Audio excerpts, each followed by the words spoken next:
you everyone for tuning in to yet another episode in which I talk about issues related to public transport.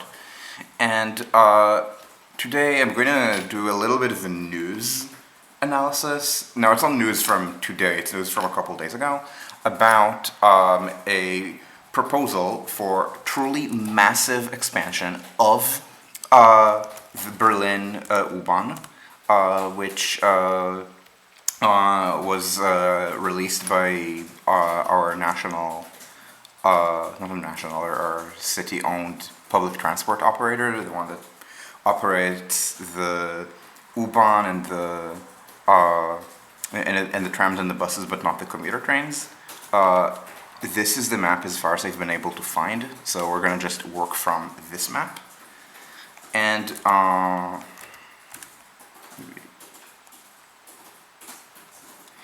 now, we're going to also talk about the coalition negotiations. That is a topic I don't relish having to talk about, but I mean, we're talking about SPD as it is, not SPD as we would like it to be. How many tanks have they actually sent Ukraine? But anyway, so the background, so it's not exactly about the coalition negotiations, this is important. So anyway, this is a map of the U-Bahn. They're not depicting any S-Bahn lines on it, which is not great because it is not very good at anchoring you to where the lines are. So just to situate yourself on this map, we are seeing this kind of ring that they're calling U0. I'm going to talk about why it's a bad idea in a bit. But there's already a ring on the S-Bahn. And you really need to think about the Berlin U-Bahn and S-Bahn together as a single system. And the ring that we already have, the southern part of it is flat through Hermannstraße and then Innsbruck on U4, crosses here. Not quite Warschauer Straße. Warschau is one S-Bahn stop inward of the ring, so Ostkreuz is around here. I can't really situate myself on Antonplatz. I believe it's going to go like this, the ring. These lines meet north of the ring, not at the ring. This is the northern part of the ring, near its western part, but it's the northern side of the ring, and then I imagine it's something like this. So it's kind of a second ring. It's kind of weird relative to the first ring, which I think is a bad practice, but I don't think it's uncommon. If you look at, for example, Moscow has two rings. Moscow has an inner ring, but it also has two outer rings which intersect because one is a subway ring and one is so this is Moscow. Moscow generally has a pretty coherent system, just very simple radial system. This is the little ring, the old one from Stalin. This is one that's very recent. And then there's, actually I'm not sure which of them it is. So you see these are two rings and they intersect. One of them is inherited from a commuter rail bypass and one is a metro. And I just don't remember which is which right now. So this is kind of awkward. But anyway, so we have this proposal. So I want to talk about why this is happening right now, and I think one of the issues is the coalition negotiations. So what happened was that a year and a half ago, we had the election in Germany, returned an SPD government. SPD did pretty well. They're leading the federal coalition. It's them, FDP, and the Greens. In Berlin, they were re-elected. It's an all-left coalition of SPD, Die Linke, which is kind of a rebrand of the East German Communist Party, and it essentially does not exist. They're trying to be maybe more democratic socialist about it, but one of their leaders is a literal communist, and they are, for example, very pro-Putin right now. And the Greens. There were election irregularities within Berlin due to higher turnout than expected, and so there were lines. I had to wait an hour in line. Now, American watchers might be used to that. It's not normal in Germany. Normally, you're in and out in a couple minutes. And people sometimes were given wrong ballot paper. And so there were talks that they would need to redo the entire election in Berlin, and the agreement was they're not going to do the federal election in Berlin because it's going to move maybe 2 seats, it's not going to be relevant, and it's just a chore. But they do need to redo the election to the city/state government, which is which happened to coincide with the federal election. So they redid the result. Technically, the coalition was re-elected in that it had a majority, but CDU did so well in that election.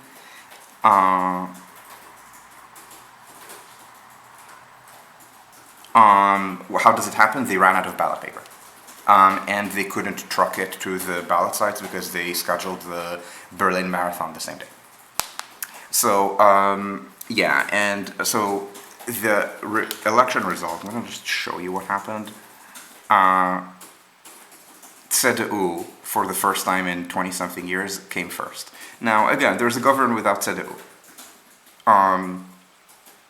However, there's a lot of drama between SPD and the Greens, coming from the fact that SPD's leader, Franziska Giffey, is scandalized. Everyone, her degree was revoked because it turned out she plagiarized it, and she's faced a lot of criticism over that specifically, and that includes from inside the party, but also from natural coalition partners like the Greens. And essentially, she's stubbornly and shamelessly refusing to leave politics over this. And so, because the Greens spent 2 years criticizing her over this, she is kind of forcing SPD to go into a grand coalition with CDU. Now, some parts about now city politics are as follows. First of all, you can kind of see the Greens are mostly an inside-the-ring party, and CDU is an outside-the-ring party. And this is going to matter because I'm going to talk about various people who think that they're doing climate activism, who oppose subways, not because maybe individual lines like U0 are not very good, but because they think that trams are better. This is because they live here and not here. And about these people, let's not talk very much. And so the context, at any rate, is that the Greens and Die Linke tend not to be very happy with subway construction or with commuter rail construction. They prefer bike lanes and trams. This is for reasons that are sometimes distinct between the two parties and sometimes the same. The reason they're the same is that both of these parties are, so the Berlin Greens at least, are a very new left party. Very small is beautiful party, and yes, this means that they're kind of NIMBY. I mean, let's call them moderate NIMBYs in the sense that they're against big redevelopment of, let's say, Tempelhofer-Feld, but they understand that the city does need more housing. So they, in the what looks to be outgoing coalition, made an agreement with SPD that they're not going to redevelop any of this, but they're going to find space for housing elsewhere so that the city can keep growing at something like 20,000 housing units a year, which is, it's not that great, to be honest. I would say, I think the city needs 30-something thousand, but 20,000, I mean, New York City builds about 20,000. New York City has 8-point-something million people. We have 3-point-something. So, I mean, 20,000 is not great, but it's also not hyper NIMBY, and essentially Die Linke blew up the deal. Another important thing is that the Greens are kind of a new left critic party, but Die Linke kind of views itself as perpetual outsiders or even as internal opposition. I think the only other party here that does that is FDP. FDP is essentially running against the coalition that it is part of in many ways, and federally, I mean. So, so part of it is a kind of like the neighborhoods fighting the down, like people who view themselves as the neighborhoods fighting downtown, which is a little bit ridiculous since, again, look where downtown, so to speak, votes. Like downtown is the one voting, or we don't have the concept, we call it city center, votes green. Die Linke, as I said, has these East German roots. Oh, you can get them, you can vote by mail here as well. But, I mean, in the referendum tomorrow, I'm voting in person, so I mean, I only voted by mail when I wasn't physically going to be in Berlin for the vote. The other thing is that Die Linke is also an East German party, as I said. In West Germany, they kind of don't exist.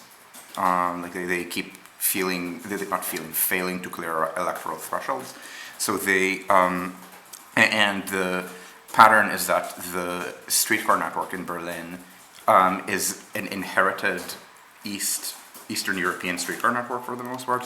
So I don't know how clear it's going to be on a map like this. Maybe I should try to actually do something like.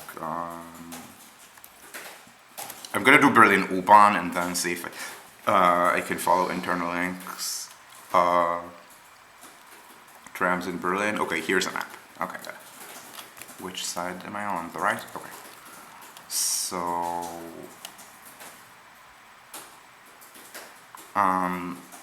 so you might notice that the map isn't even centered on city center, because this is city center. And so city center is here. Essentially, the tramways are entirely east of it, because again, it's an inherited East German network for the most part. They've done a little bit of expansion into the west, like on M10 to serve Hauptbahnhof, that's in the west, or M13 as a kind of Parisian-style orbital just outside the ring. Wedding is a western neighborhood, but the core of the network is eastern. It's essentially connecting eastern neighborhoods that are between the diameters of U2 and U5. U2, U5, these were the eastern lines. So it's connecting these neighborhoods to Meta. Now, you might be able to tell that there are these plans for U3 and U4 that are exactly to replace these trams. So essentially putting subways on the most important of these lines. And so because of that, the Greens and Die Linke, they're more pro-tram. Again, the Greens get their votes from people who bike everywhere, so the Greens like their bike lanes. They don't care very much about subways either way, and a lot of them literally believe that subways are a conspiracy to make the city more car friendly, because it's either a subway line or several tram lines, and the tram lines interfere with car traffic, and the subways don't, and so trams are better. SPD is the pro-subway party. SPD is also kind of YIMBY. But again, SPD has problems, and I don't just mean Francisco Giffey. And now, CDU is pro-car. CDU literally ran its campaign on ID Poll against the Green and on complaining about removal of parking spots. This is why, for example, the coalition negotiations are now at CDU-SPD, and not the more common CDU Green, which you see in some other states, like I think Nordrhein-Westfalen does that, because essentially the CDU burned their bridges with the Green. I mean, they did negotiate, but policy-wise they didn't work out very well, and or maybe the Greens did not surrender to them on all policy matters, and I'm sure Francisco Giffey did. But CDU, even though it's a pro-car party, it's not American pro-car in the sense of being pro-car and against all kinds of trains. They're okay with trains that are used by business people. So, for example, they're not against ICE development. They're also not generally against U-Bahn development or S-Bahn. Now, in Berlin, it's a little weird because the S-Bahn has an Eastern tradition. The division in the Cold War was that the U-Bahn mostly went to the west. Again, except these 1.5 lines, U5 and half of U2, and then U6 and U8 when they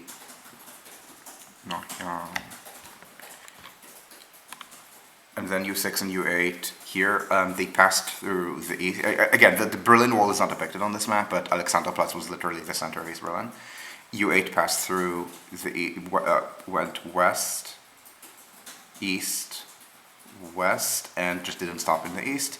U6 did the same, except one stop in the east, which was Friedrichstraße, which was the checkpoint for Berliners, for West Berliners going into the east.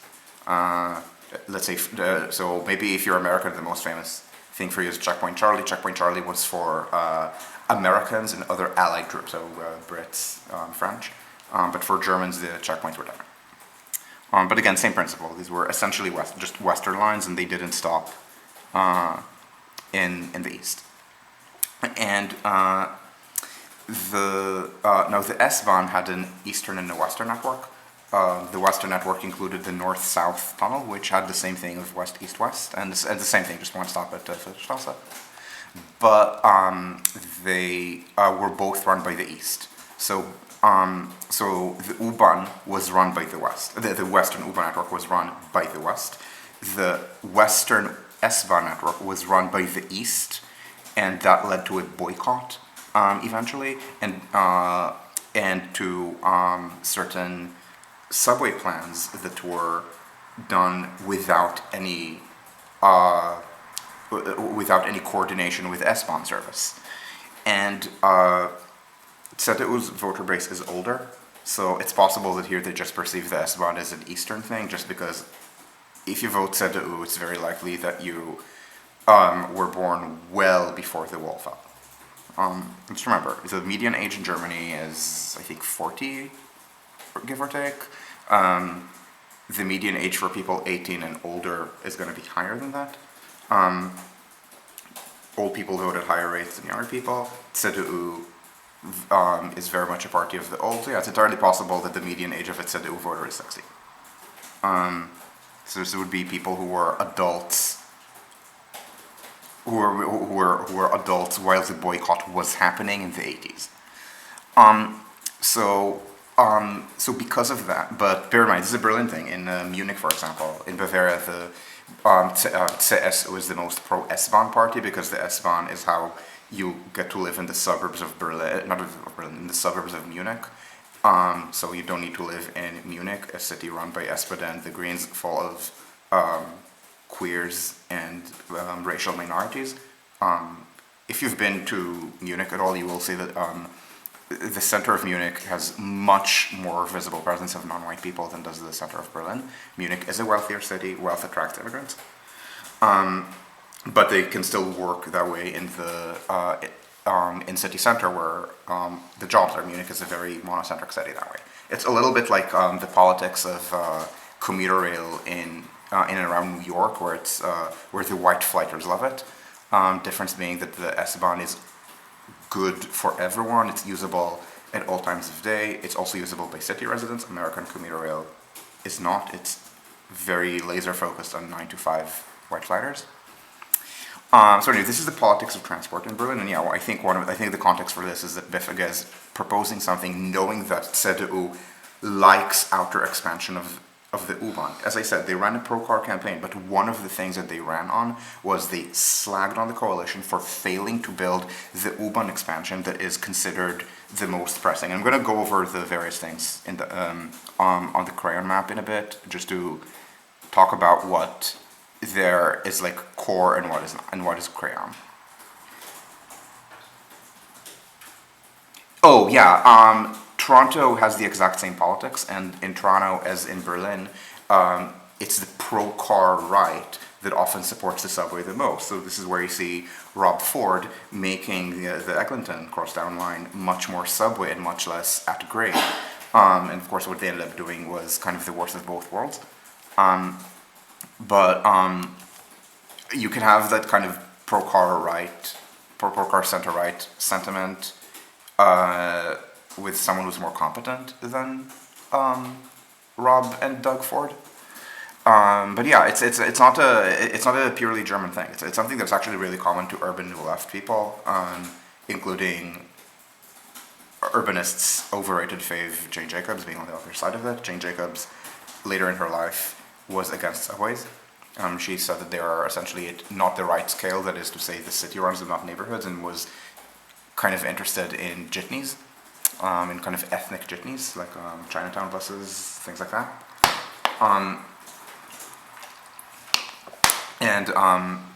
So that's one context. It's BIFIG is because the because CDU slagged on the coalition for its failure to build subways, or failure to advance subways very much, BVG sees an opening now that there's going to be a CDU government, and yes, SPD is going to be there, but it's going to be led by CDU, and again, Franziska Giffey is a very right-wing leader by SPD standards. Leaving aside the fact that she's scandalized. It can be scandalized and more politically radical, it can be scandalized and politically moderate. She happens to be the latter. And so I suspect they're sensing an opening and proposing something very big to essentially take advantage of a very pro-investment climate in Germany. And that's the first thing. And then the second thing that's, I think, much less remarked upon is the thing that if you started watching this on Twitch before I hit record, you saw me point out. I'm just going to read the Twitter. I'm just going to show you the Twitter thread by Luke Horn. This is not, and I looked a little bit at the discussion of this on Twitter and on Mastodon, and I didn't see this law mentioned except in Luke's thread. And what happened is that there's a change in how benefit cost analysis is to be done. Now, here you need a favorable benefit cost analysis to be allowed to build.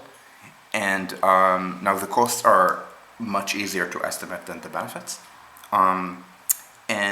So there are formulas for how to count benefits.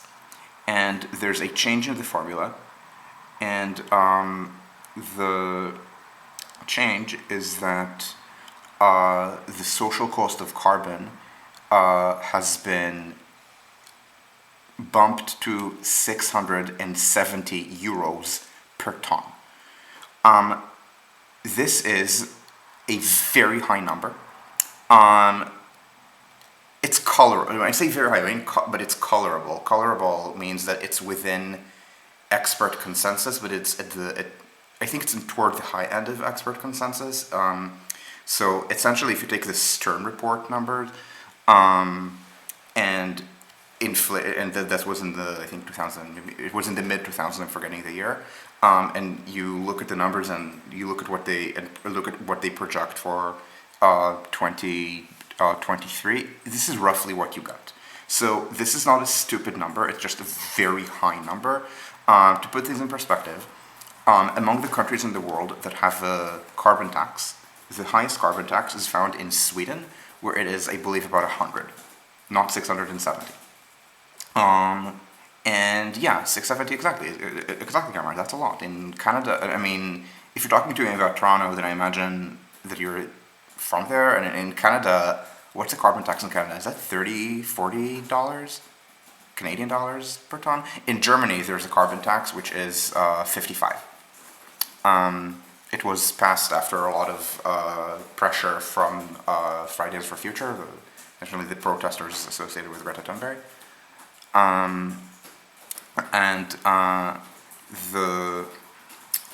So there was a real achievement, but now they're talking about not charging 670 per ton, which essentially wrecks the internal combustion engine market, because so right now the cost of fuel here is, I think, maybe €1.80, maybe €2 per liter. As you can imagine, I don't remember this exactly because I don't drive, and I also don't live in the kind of area that there's a lot of gas stations in.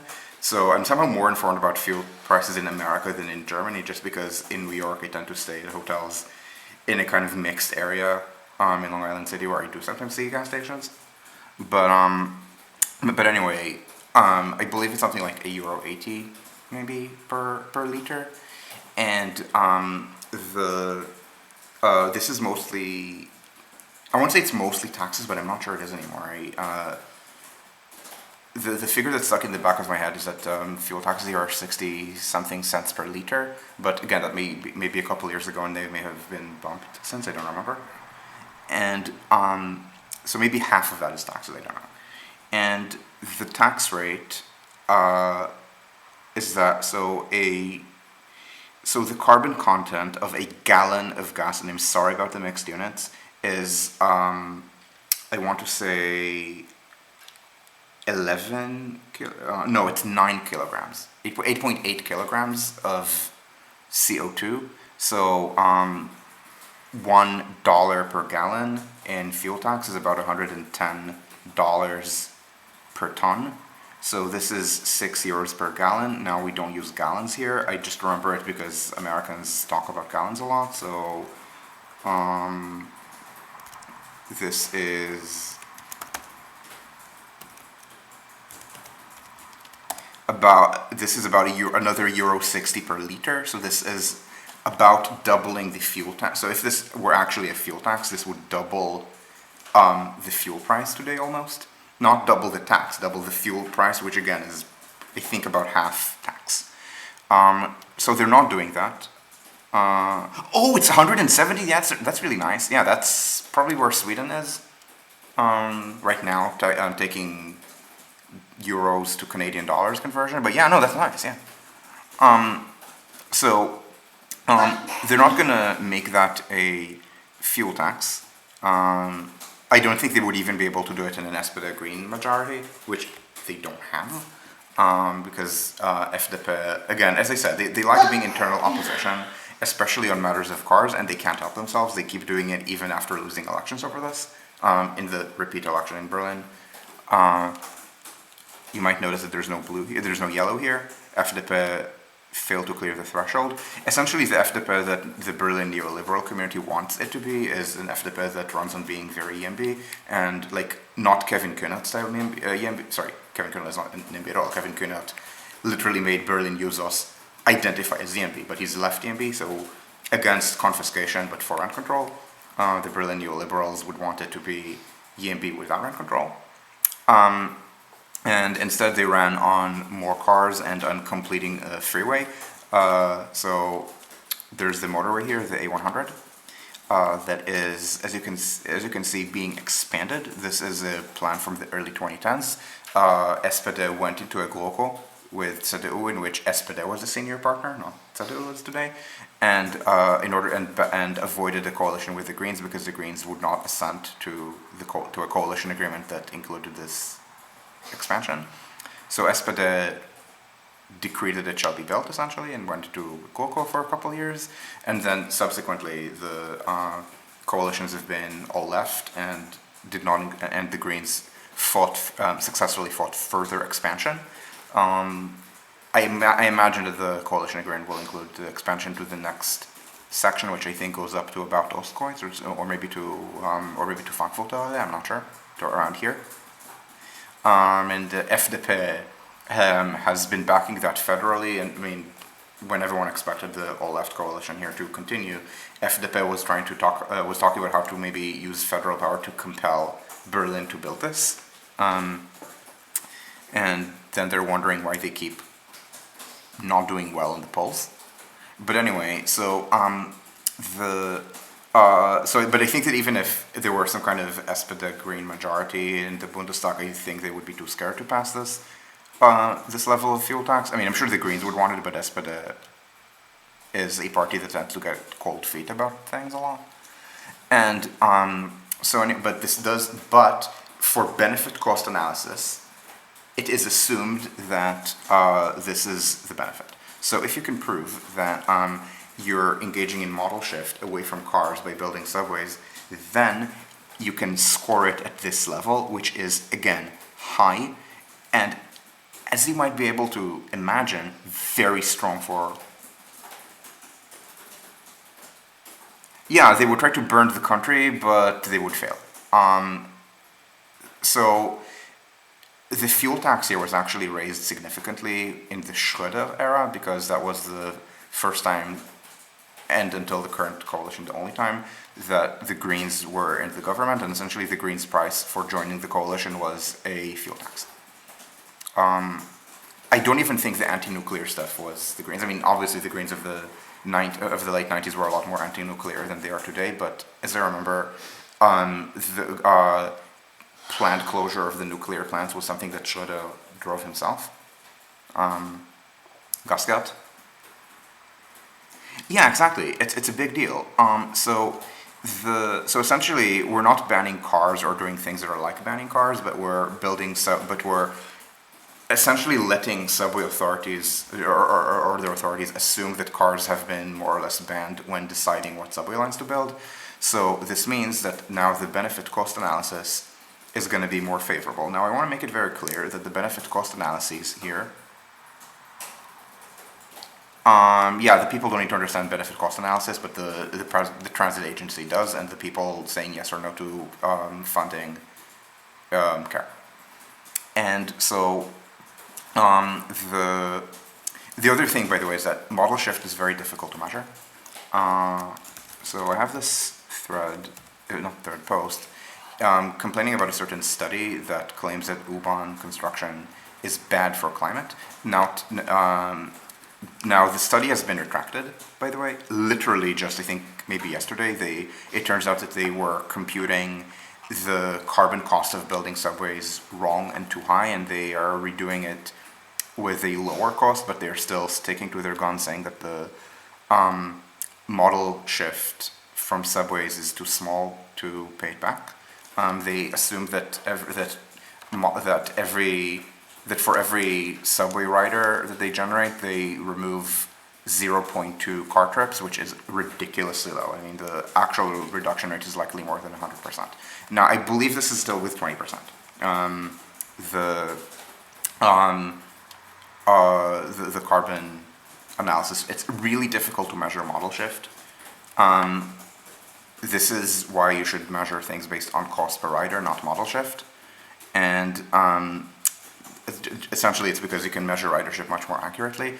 Model shift, you can measure it at a very macro scale relative to ridership. Like compare, let's say, Berlin emissions or car usage with the rest of Germany. Compare New York with the rest of the United States for an even more extreme example. It's very difficult to ascribe it to a specific section of subway, and often the kind of analysis you will do will count positive things negatively. And what I mean is that often the analysis of model shift will, let's say you're building a subway section, and I don't mean something like the expansion of I don't mean what we've just opened, the U5 extension that for some reason is not loading properly on Google Earth. So I will show it on this map. U5 used to only go to Alexanderplatz, and the opening of this section is it happened during the pandemic. And so this is maybe not the best case for this, so for what I'm about to say. So let's say that one of these outer expansions is built. The most important is U8 to Märkisches Viertel. This keeps being downplayed because remember the election map that I showed you? So yeah, people don't care enough about stuff that's far outside Berlin, about Berlin city center. Of course, it's all Berlin. Berlin has annexed most of its suburbs.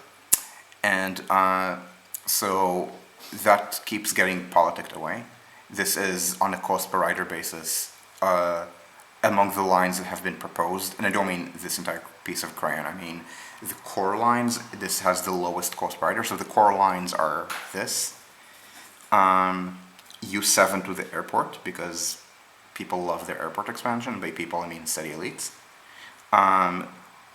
Another expansion of U7 in the other direction, toward Heerstrasse.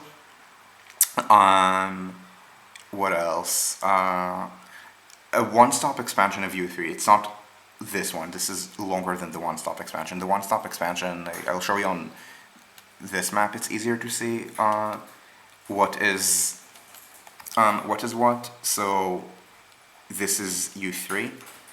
The one-stop expansion is from Krummelanke to Mexikoplatz. And that is something that is understood to not look very nice on the benefit-cost analysis, but it's still included. It's included because of connectivity to the S-Bahn. So it's understood there are benefits that are difficult to measure. So this is also a priority. The thing on the BVG, the BVG Crayon is going all the way here. This is a planned S-Bahn expansion. And so it's these lines. So U3, both U7s, the U8 to Märkisches Viertel, and a line to Tegel. Now, it's called Flughafen Tegel, but it's not nice to call it Flughafen Tegel because it's not Flughafen Tegel anymore. It's the airport closed when the new airport opened. It's but they're trying to redevelop this area as a kind of I think called Urban Tech Republic, and there are two ways to do it. One is to extend U5 from Hauptbahnhof all the way to the northwest, and then keep going to this area. The other is a branch off of U6. And the U5 expansion, it might look like a long thing, but it's actually planned from, I think, the Cold War. There's a lot of unrealized expansion from before the war. In fact, one person on Twitter who thinks of himself as an ecological voter and judging by his updates, he supports the Green Party. He saw this expansion and said this was even more bigger than what the Nazis wanted, because the Nazis had plans for infrastructure improvements in Berlin. It's like the capital of Germany, and so this person immediately thinks, oh, it's even worse than the Nazis, because I guess some people in Germany, when they think about the Nazis, they think about the Welthaupt Germania plans and Albert Speer, and not about, say, the Holocaust. And so, as I said, like a lot of Green supporters here are just kind of bonkers about infrastructure, unfortunately, and it's especially bad because the younger Greens, first of all, don't give a shit about the anti-nuclear stuff. The younger Greens, the people who keep voting for the party here, some of them are okay with trams because it's that scale. For example, Leipzig. So I know Leipzig, not very well, but somewhat well, and so a friend there would commute by tram, because Leipzig doesn't have an U-Bahn. It's an eastern city. It has an S-Bahn tunnel. Doesn't pass near anywhere where the friend is, and but the friend would commute right now. There's a pretty expansive tram network, but that was maybe a 2 kilometer. No, I think the friend would use the tram to get to city center. I think commuted by bike, and it's fine if your commute is 2, 3, maybe 4 kilometers. But look, 4 kilometers from, let's say, the front of the train station, and you can move here so that people can see Google Earth better. No, not too big. Smaller face. 4 kilometers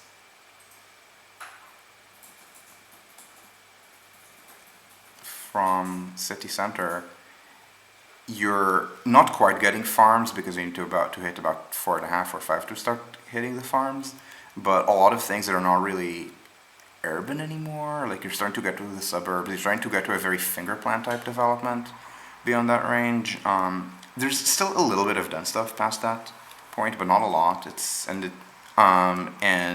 what there is ends maybe 5 or 6 kilometers out. So yeah, that you can do on trams. And yeah, I know people who think, oh yeah, Leipzig has a good model split without subways. Now, just to put this in perspective, I live 4 kilometers from Hauptbahnhof, and I live in Mitte. And yes, I live in the southeastern part of Mitte, and Hauptbahnhof is the northwestern part of Mitte, but this is still Mitte. You start from, let's say, Friedrichstraße, which is maybe a bit more central. 4 kilometers, this is where it takes you. 4 kilometers, you're not quite at, you haven't quite exhausted the Berlin Central Business District, because there's Central Business District development at Warschauer Straße, and of course City West. So you need to, so just to get to like the most commercial parts of the city, you need maybe 5 kilometers. And there's still a lot of density past that. So for example, this is a so not this, this is industrial. This is a housing project, it's called Siedlung.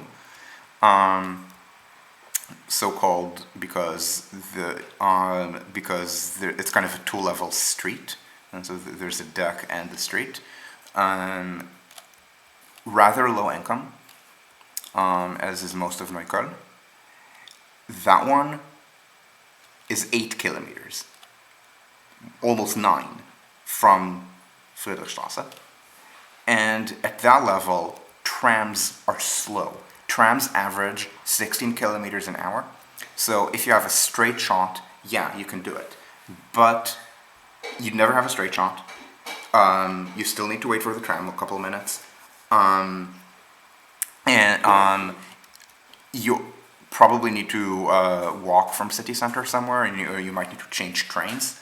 For the same reason that on the subway, yeah, technically the average speed of the subway is 30 kilometers an hour, but it doesn't mean that you can live 10 kilometers from work and expect a 20-minute commute. That's ridiculous. So, and moreover, if there is a lot of density at a city center, then the trams slow down for it. So, if it's a tram commute, in practice, it's 45 minutes to an hour, which is just not good. And this is especially true if you're commuting to not city center, but or to something on the way, like if you work in Gesundbrunnen or something, or City West, or if you need to change trains to Friedrichshain, yeah, I mean, that's a longer commute. So even for this you need the speed, and this is not, and yeah, this is a dense housing project that's outside the ring, but you look at the other things at this radius, and it's not unusual. Like over here, we still have, you can see the same kind of Wilhelmine density. What in Paris, I guess, would be called Osmanian density, except the Osmanian density is higher than the Berlin. Essentially, in Paris, we don't have, I shouldn't say we, I don't live in Paris, I live in Berlin. So we have these courtyards between the buildings, and in Paris the courtyards are much more reduced. It's like many more wings that in Berlin have been removed. Also, Berliners just have more space than Parisians. I think Parisians are, I don't think, I saw this a couple of years, I saw this. Parisians averaged 31 square meters of apartment floor area per person. In Berlin, I think it's 45. But yeah, we have that, but we have good density here. So the outer extent of the U-Bahn here is, would be around here, Rathaus Steglitz. You can see, I mean, so this is a very wealthy area. So you can see the density going all the way up to here. And yeah, I guess there's the at-grade U-Bahn line that penetrates even further here, and maybe it's less dense here, but it's still dense all the way here. And what happens when we go the other way to the north? Same thing. We still see density in these areas of like outer West Berlin, and then Märkisches Viertel, the housing project that was promised an U-Bahn expansion when it was built. This would have been more than 50 years ago, and it still doesn't get it yet. Hopefully it will soon. Okay, maybe here the density starts grading down in Pankow, but only starts, like this is still dense. And this is, and again, in a city like Leipzig, essentially what I'm depicting at the 9 kilometer mark in Berlin is maybe what you say at the 4 kilometer mark in Leipzig. So yeah, okay, if you live in a city the size of Leipzig, you can cope with trams. You can't in a city the size of Berlin. So there's this kind of tram critique that is about, oh, this is, so this Crayon, this Crayon is 320 kilometers. Right now it's about 150. So it's about doubling. So it's another 170 kilometers, which is set to cost 35 billion euros. At a scale of 200 million, I guess, per kilometer. And they give the example of U5. Now, U5 would have been more expensive than most, and they recognize when they say 200 per kilometer, this is more than 200 per kilometer. This is about 250 per kilometer, but also costs will have, I imagine, real cost would have risen to some extent. Uh, and so I don't think that the cost they're saying 35 billion is unrealistic. It's maybe a little higher than the projected cost of, again, these core expansion projects that have been discussed for a couple of years. So not this weird U0 ring, but again, Märkisches Viertel, the airport, outer expansion in Spandau, and U3 one stop to Mexico Platz, and whatever that for some reason has been dropped from this plan to Tegel. It's kind of weird that they don't have expansion to Tegel here, or U9 to Pankow. Pankow and U2 one or more stops. These have also been discussed. They're not as high priorities, but they were discussed, let's say 5 years ago. They've been planned, costed, and so on. So for some reason they dropped this, and I don't know why, but again, a lot of these would probably cost that. It's fine. I mean, 200 million per kilometer is an okay cost. If Germany can hold to it, it would be very good. Especially because the low-cost world is converging to that level anyway. Sweden is, in today's money, 230 million a kilometer, dollars, not euros, so 230 million dollars in PPP euros is what, 170, 160? Yeah, 170, yeah, so it's not that much cheaper than in Berlin. Of course, Berlin is a bigger city, you can afford to build more. And so the critique is that for the same budget they could build many more trams. The cost of trams in Germany is held to be 20 million euros a kilometer. Now bear in mind that this is where they build trams. This is, oh, by the way, something that's going to mess up a lot of your calculations about the ratio of, let's say, so rapid transit costs to light rail costs, but also underground to elevated costs, and it's something that you should be very careful of. So let me see if I can find the blog post that I wrote about this, that elevated India underground is what to look for. And this one, the costs of subways and Ls. Essentially, I poked into our database and looked at cost ratios of subways versus Ls within countries. So the issue is often high cost countries will react to high cost by building cheaper things like elevated rather than underground, or like light rail rather than subways. So for example, Southern Europe builds mostly underground because they can afford it. The expansion program that we're seeing in Stockholm right now is entirely underground. Yeah, there's a little bit of light rail there, but not as much. Because when you can build cheaply, you build subways because they have higher benefits. And so I corrected that by looking within countries, but within countries, sometimes the cost ratio is more, and why? So I talked about how Ls are disproportionately built in higher cost country, but something I didn't notice and I should have looked at is that in a place like India, in India it's the most reliable just because they build so much, both Ls and subways, but the issue is that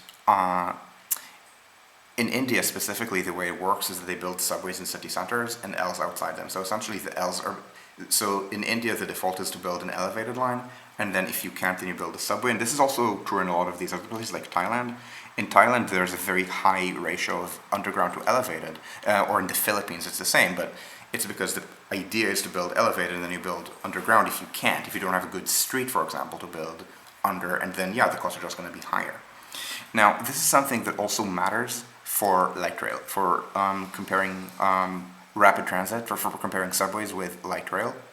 If so the sort of places that build streetcars, where would you build a streetcar? So we might build a streetcar in city center as kind of a commitment to decarbonizing city center, for the benefit of the sort of carbon critics of U-Bahns. Again, the sort of people who don't really go outside the ring, and so they can bike most places.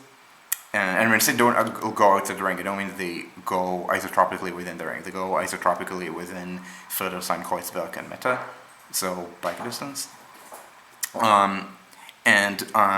So maybe you build streetcars for that kind of crowd, and this is one of the plans in Berlin, is to build one of these lines, which has been proposed for many years. It was called U10 in the planning documents. It's essentially this line.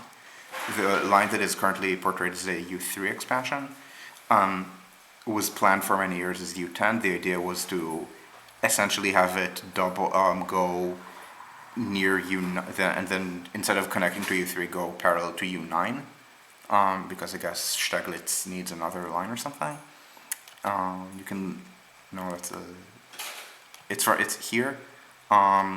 So it's this line, and then you can see they would go here, and so the current plan is again to make it a U3, or maybe flip things around maybe. So what I would favor is that it should, actually no, it should go to U3 and then,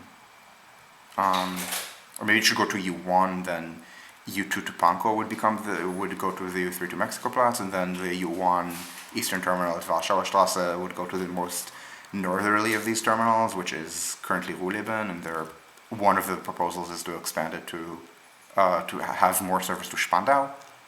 But the Cold War plans also included, instead of going here, which would be kind of weird because this was the center of West Berlin, to instead go kind of parallel to the north-south tunnel. Again, a lot of this planning was done in flagrant opposition to S-Bahn service, and then go parallel to U9, and then essentially add more service to U9, which again, it's kind of weird because when you think about it, because it's going via Mitte, from Potsdamer Platz was in the east, the wall passed here.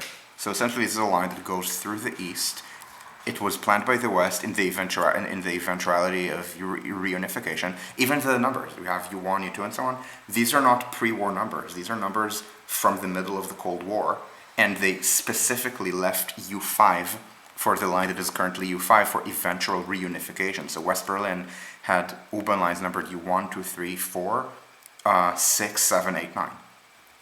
And so this was under the assumption of reunification, but still for some reason opposition to the S-Bahn, and it's just bad planning. But this is good planning. This should be built. So anyway, they're planning this as a tram. One of the plans is to make this a tram. Now this is already a tram, so essentially to build this as a tram and build it not to City West, but to build it parallel to U9. This is a pretty busy bus, but I mean, there are bigger priorities than building this tramway. So anyway, tramways might be built in city center, but for the most part, and this is where the 20 million a kilometer figure comes from, they're usually built outside cities. Why? Because in city center, you can justify an U-Bahn. I mean, yeah, Berlin has these little U-Bahn expansion. I shouldn't say plan, I'm talking about actual expansion, so things like completing so I'm pretty sure this ring is inherited, but completing it to the west to Hauptbahnhof, things like that.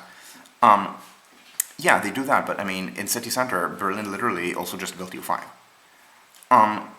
So a lot of the tram numbers, I suspect, are from various outer expansions in places, again, in places like Leipzig. I don't know if Leipzig is doing a tramway expansion, but if it does, then I imagine a lot of it is going to be these outer lines based on growth plans. Again, this is why I'm skeptical that Leipzig is doing it. Leipzig is still an eastern city that's not very rich, but I have seen these done in some western cities that have retained tramways.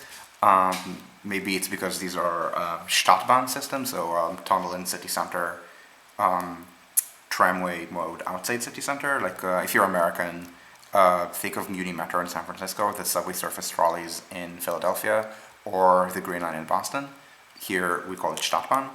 Now Americans have priority on this. The subway surface lines in Philadelphia, I think, are from 1904 maybe, or 1905, and then the Green Line in Boston is 1898, I believe. But like the mass construction is post-war Germany. So maybe I think I've seen this in Hannover, maybe Bielefeld. I think Bielefeld is expanding the tram, which is kind of ridiculous when you think about about what Bielefeld is or isn't, but so it's kind of outer expansions in places like Hannover. Again, Leipzig would be doing that if it grew more than I think it's growing. And so yeah, it's going to be cheaper because it's in the middle of nowhere. I mean, middle of nowhere U-Bahn expansion here in Nuremberg, for example, is really cheap to. I mean, Nuremberg, first of all, Nuremberg has atypically low U-Bahn expansion costs by German standards, but also the stuff that they're doing right now. I mean, they're expanding a line to Gebelsdorf. I can't tell if you can see the construction already, but or maybe you can. Maybe it's here. But oh yeah, you can. Right. I just looked a little farther. Yeah, this is the current end of the U-Bahn. Grossreuth by Schweiner, and they're expanding it to the west. And yeah, it's an outer expansion. You can see through what they're going through. And yes, if you're building in a place this middle of nowhere, this is cut and cover. Why wouldn't you do it cut and cover? Who are you? Remember, cut and cover is the cheapest and most and fastest way and most reliable way to build a subway. The reason it's not done in general is that it causes disruption. Can you see Can you see what this causes disruption to? Yeah. So yeah, no shit. This is cheaper than U5 in Mitte beneath Unter den Linden. This is where it connects to. So it's like this, and then they need to go underwater. So it's not a trivially easy extension. As I said, Nuremberg. I mean, you do give Nuremberg credit. It's just, I suspect you should not be using 20 million a kilometer as the tramway cost. That's the first thing. The second thing, okay, so on the same budget, let's say, okay, I mean, I agree that trams are still a lot cheaper, just not by a factor of 10, maybe a factor of 6. Okay, so on the budget that you can build 150 or 160 or 170, I'm forgetting the exact number, kilometers of U-Bahn, I guess 170 kilometers of U-Bahn, yeah, you can build 1,000 kilometers of streetcars, but they're still going to be streetcars, they're still going to be slow. They're going to be great for connecting more places within the ring, but again, look at the density we have well outside tramway range. I mean, Lichtenberg. I mean, Lichtenberg has density, and it's not all. I mean, I don't think there's a lot of construction in Lichtenberg, but I mean, Lichtenberg is not. I mean, I want to dismiss Lichtenberg as an eastern neighborhood. For example, Steffi, who sometimes shows up in my chat. I'm not gonna dox. I also don't know where she lives. I think she lives here. I think the last time I said something put down here about Lichtenberg, because again it's just deep East Berlin. She said that no, it's actually pretty nice. I mean, I do know queers in Lichtenberg. It's not like we keep talking about the map. We're not talking about this part of the city. The parts where AfD comes first. Marzahn is kind of infamous for how very Russian and very right-wing it is. Or Hellersdorf, like that part. But I'm not even talking about Marzahn and Hellersdorf, which by the way are mostly U-Bahn. I mean, yeah, there's a streetcar, but you ride the streetcar and dream about owning a car or own a car. You want to commute at acceptable commute time, you take the S1 or the U-Bahn.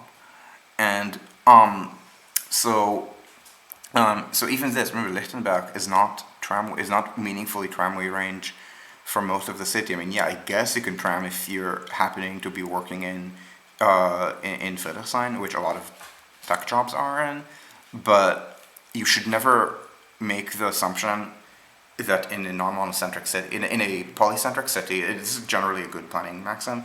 In a polycentric city, assume people work in the worst placed center, not in the best placed one, because you're going to have surge costs. So yeah, if you live in Lichtenberg, maybe you live in Lichtenberg because you work in because you're middle class, you work in Friedrichshain, and you're okay going 4 or 5 kilometers out, and so you would go in the cheaper housing direction. But that's not typical. The most typical situation is someone who does not have that choice, And therefore, if they live in Lichtenberg, you should assume that they're not working here, but that they work either in Mitte or if they can't, or if they can't find something in Mitte, that instead of working in Friedrichshain, they're working in City West.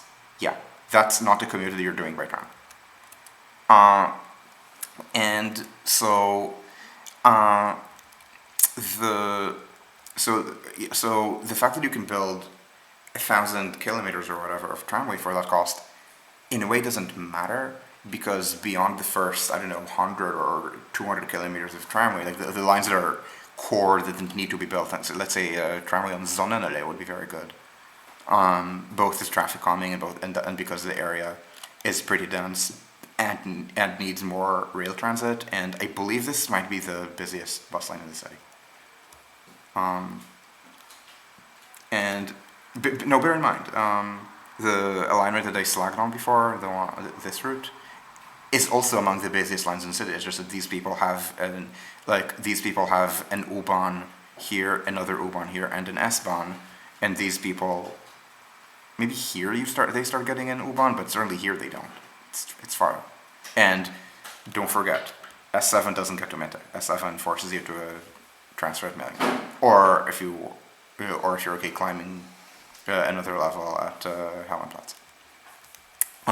So yeah, build some tramways, like a tramway, like let's say up to from Heideck-Siedlung to Hermannplatz, or to wherever you connect from Hermannplatz to where you actually have trams. So I guess Urbanstraße and something, or Scheinlein, essentially a little bit parallel to U8, maybe you do this, but again, you can't build 1,000 kilometers of tramway usefully in Berlin, is the point, because Berlin is too big for a pure tram. Newark to Jamaica in the case of New York, yeah. Okay, let me amend that, because New York is a more, I don't want to compare, okay, I'm not going to say New York is more monocentric than Berlin, and the reason is that I don't have granular enough job data for Berlin to make that comparison. But a big difference, I would say, between New York and, so I'd say New York and Berlin are probably comparably centralized. The difference is that in Berlin, the center, we have a very strong center that's just big. So from Warschauer Straße to City West, by straight line it's 8 kilometers, and by Stadtbahn it's more, I think it's maybe 9 or 10. And it's not linear. I mean, these happen to be the eastern and western ends of high job density, but there's stuff going, but it's not purely along the Stadtbahn, because first of all there's Potsdamer which looks like it's on the straight liner, but it's not on the Stadtbahn. This is the Stadtbahn. There are also jobs spilling over north and south. So there's a lot of work going toward Gesundbrunnen and toward Wedding. The Charité, I never remember where the Charité is. Around here is the hospital. I guess Europa City is near Hauptbahnhof, but there's a lot of stuff here that's not. So essentially we have high job density within a substantial section of Berlin within the ring, and then the job density outside it is lower, and I should also add more working class. So for example, Siemensstadt has industrial jobs, or you can see the industry in just from Google Earth tourism at this altitude in places like Lichtenberg or Britz or Mariendorf or whatever. In New York, Jamaica has very few jobs, and this is also true of Great Neck. Now they have service jobs, and the same is true, of course, of everywhere in Berlin. I mean, if your job is to clean someone's house, this someone can live.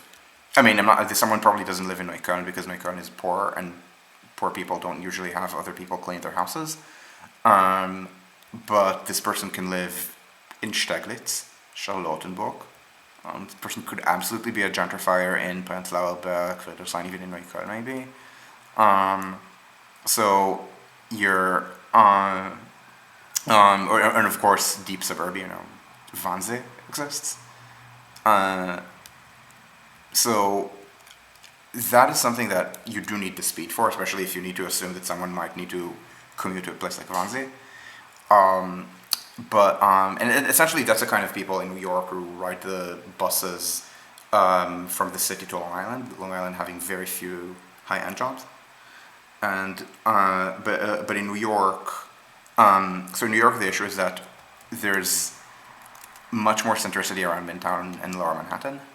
And if there's spillover, it's still very nearby. Long Island City, maybe Jersey City, of course more historically downtown Brooklyn. But in New York, but in New York, it's just maybe more jobs have sprawled to drivable office parks. Again, not on Long Island, but in Jersey especially. And they kind of don't assume that people would ever be driving from east of the Hudson. And yeah, I mean, if you do throwing in New York, you can start opening up this kind of cross commuting, but it's not a current market. And in Berlin, it is a current market. And again, in a polycentric city, which again, it's weird to call Berlin polycentric because it's polycentric within a not that big of a blob. In a real polycentric city, let's call this city Upper Silesia. To give an example of an urban area that's polycentric and consequently very auto-oriented, like if you want good public transport in a large Polish urban area, you go to Warszawa. You don't go to Silesia. You absolutely have people who live in Bytom doing service jobs in Gliwice, and people in Gliwice doing service jobs in Bytom. This is what I mean by assume worst case scenario. There's kind of a mentality among a lot of, again, urban new left people mostly, that polycentricity is good. And first of all, they're wrong, but second of all, they're also wrong within their own value system of decarbonization, because when you have polycentricity, again, make worst case assumptions. And again, it's something that happens now, not additional jobs that could be open in an already huge city like New York, thanks to through running. So with this, let me say yes, but. So when you make this kind of worst case assumption, you cannot be a tram-based city at this size. Can you be a Stadtbahn-based city? So tramways on the outside and they feed into subways in the core? Yeah, maybe. So none of the really large German cities does that, unless you count Frankfurt, which is not as transit-oriented as, let's say, Berlin or Munich, and also its core is not as large.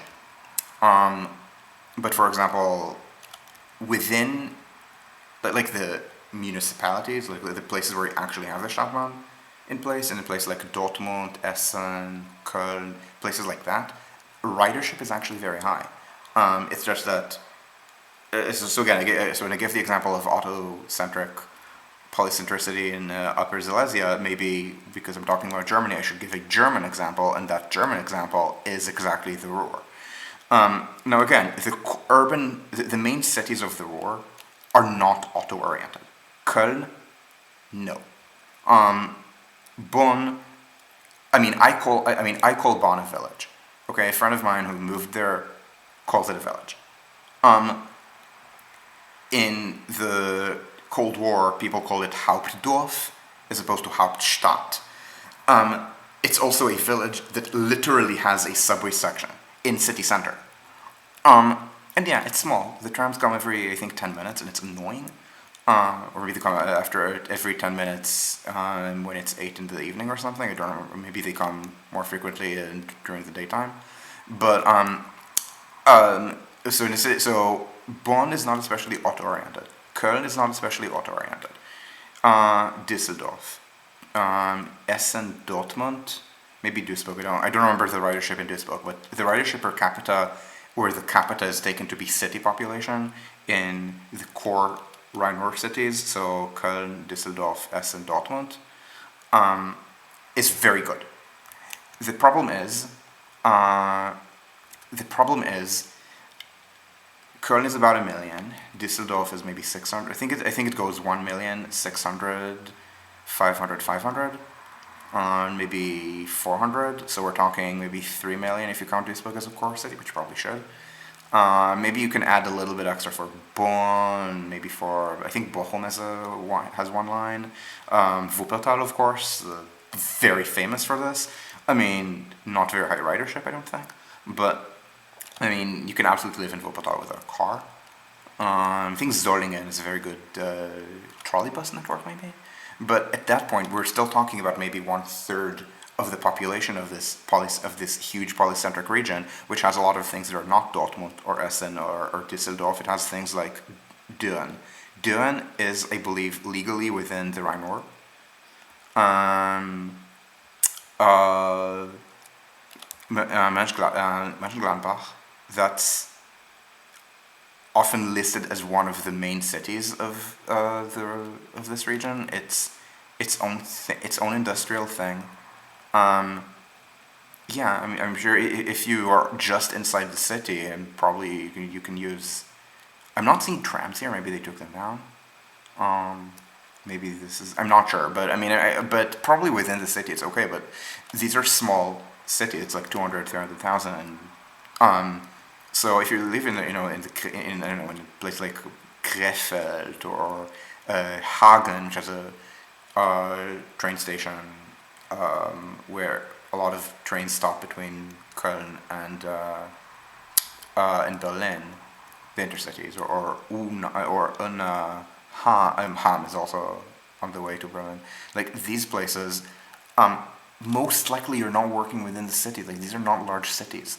And as soon as you're doing, I don't know, a commute, I don't know, Ham to Dortmund, good luck, or Hagen to Bochum or something like that, then yeah, you're driving. Again, this is what I mean by worst case assumption. Or Gelsenkirchen to anywhere. I mean, Gelsenkirchen has that S-Bahn line, but I'm mocking, for people who don't know German geography, I'm mocking Gelsenkirchen. It's very working class. It's also, it votes for AfD by double-digit numbers, by which I mean maybe 12% or 13% of people in Gelsenkirchen vote AfD. This is not a large number by Germany-wide standards. I think it might actually be below national average, but it is atypically high for West Germany. So because people talk a lot about industrial working class moving to AfD, which to be very clear doesn't really happen in West Germany, Gelsenkirchen is run by SPD, typically. But yeah, I mean, there is AfD here, is the point. Whereas in, for example, Köln, Hulu, who I don't know if he watches the stream anymore, but Hulu keeps mocking me over how his district in Köln Mitte voted AfD by lower numbers than mine in Berlin Mitte. I think his was 3% AfD and mine was 4% AfD. Dresden is atypical in many ways. First of all, Dresden might actually be the largest city in Germany that has neither that does not have any tunneled mass transit, neither an U-Bahn or a Stadtbahn with that is called an U-Bahn, nor, as in the case of Leipzig, an S-Bahn tunnel. I don't remember Dresden having very high ridership, but I've never actually been. Dresden is also atypically, I won't say it's atypically AfD for a German city, but it's still, let's say, but it's still a city, right? It's still full of Antifa. Like you want actual like places where there's a lot of AfD, you go to either in a very marginal area like Marzahn, or you go outside the cities to Rotorenge or something. Okay, so Jambo. Okay, so first of all, I don't know Bodo at all. I'm actually really curious, and I want to talk to you about this off stream sometime. So bus and metro with easy transfer. Yeah, okay, so what might justify a Stadtbahn over the bus metro combo? Good question. So let's talk about this. So first of all, okay, so you're coming about this from the United States and maybe a French context. Now, France, I believe every light rail system in France is new, as is true of of just about every American light rail system, with the exception of these subway surface lines in Boston, Philadelphia, and San Francisco. I think maybe in New Orleans and Memphis, right, have these historic streetcars, but they also have about 8 riders a day. So in America, if you're thinking about a light rail system that is not subway surface, that has significant ridership, maybe you're thinking about the lines in Los Angeles, you're thinking maybe probably Portland, San Diego, Denver, maybe Seattle. And in Seattle, they actually built it subway surface from the start. These are all new lines, and again, I think it's always the case also in France, where the streetcars were just shut down. In Germany, so in Germany, the context is a lot more like the main American Stadtbahn system, so omitting Seattle. These were historic streetcars that were retained instead of being removed. So now, of course, these are still being expanded.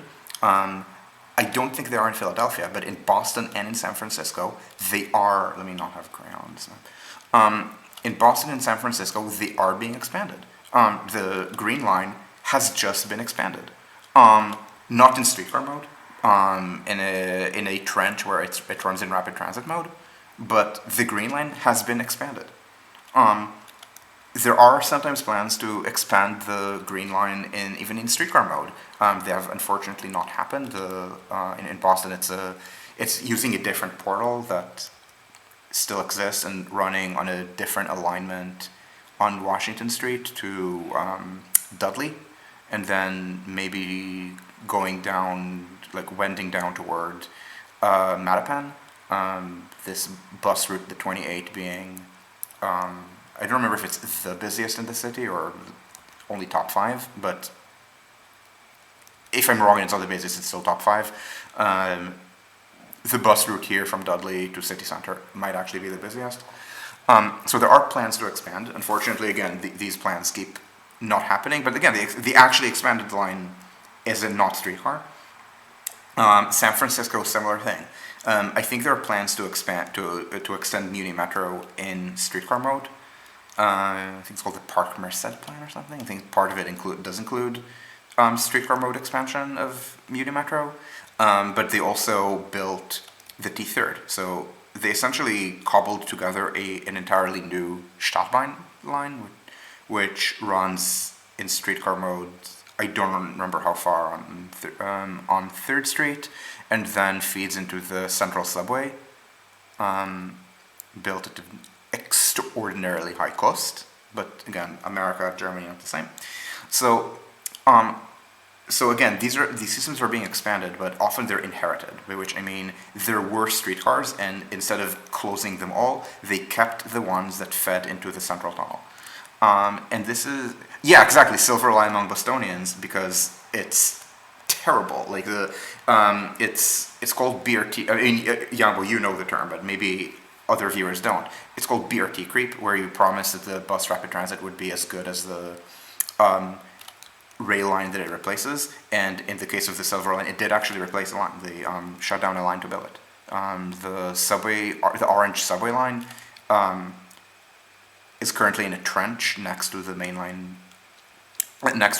Because they tried to build a freeway here, and then they canceled the freeway, but there was still a lot of space that they cleared. But originally, the line ran elevated on Washington Street like this. So the way it worked is they moved the orange line to this alignment to better serve Back Bay. Now, the street network in Boston is not very easy, so even though the distance between these lines is very short, around here they don't really, like you can't very easily walk through the orange line from here. Now, again, meandering to American urban geography, rich white gentrifier, poor black people. The promise was that the bus service would be as good as or better than the train, and that promise was, I don't want to say it was as correct as the average American promise to black people, but that is because a lot of American promises to black people actually do happen. I mean, there's a lot of problems right now with police brutality and disenfranchisement, but black people in America today vote at approximately the same rate as white people, and that was not true in the 1950s. So it's actually less true than like the most famous American promises to black people that this would be as good as or better, because this was intended to be this was branded as a special bus, but it's not numbered. It has a color like the subway lines, silver, and yet the bus has dedicated lanes, but they're not enforced. They're the double parked lanes, and the most offensive thing, okay, maybe they don't enforce. I mean, cops are often bad about enforcement of traffic when this enforcement is for the benefit of non-drivers over drivers. I mean, cops in America are also racist, but it's not that. It's not the like. I mean, cops are generally bad about enforcing bike lanes or bus lanes, even for rich white people. The kind of, I mean, yeah. The kind of rich white people who bike or ride public transit in America tend to be socially very different from cops, live in different neighborhoods. Essentially, they're the equivalent. So imagine that to draw some America-Germany analogy, imagine that these are the cops and these are the cyclists. Yeah, same race, but that's not the only thing that matters. But anyway, in the most congested parts of the route, so city center, and also Dudley Square, the bus lanes disappear because they didn't have enough car lanes that they could say, okay, this car lane becomes a bus lane and the cars get one fewer lane, because here they would have to maybe make certain streets transit only, and they wouldn't do that. So this is why it's called the silver line. But anyway, yeah. So in Germany, Stadtbahn systems were built as a retention of streetcar networks. In America, that was San Francisco. As I mentioned, the Boston and Philadelphia systems are turn of the century, but the San Francisco one was built at the same time as BART. So it was essentially a decision to build that instead of removing the streetcars, and this means that the construction costs of the streetcar are zero essentially, because the streetcar is already there. Yeah, you need to do refurbishment, but that's not a high cost by the standards of, I don't know, building a new light rail line. So historically, that was the context for the Stadtbahn. It's also why a lot of Green voters are against that idea, because the idea was sold as also, this is good for the drivers, because we're going to bury the streetcars within city center so that they're not going to interfere with car traffic in such a congested place.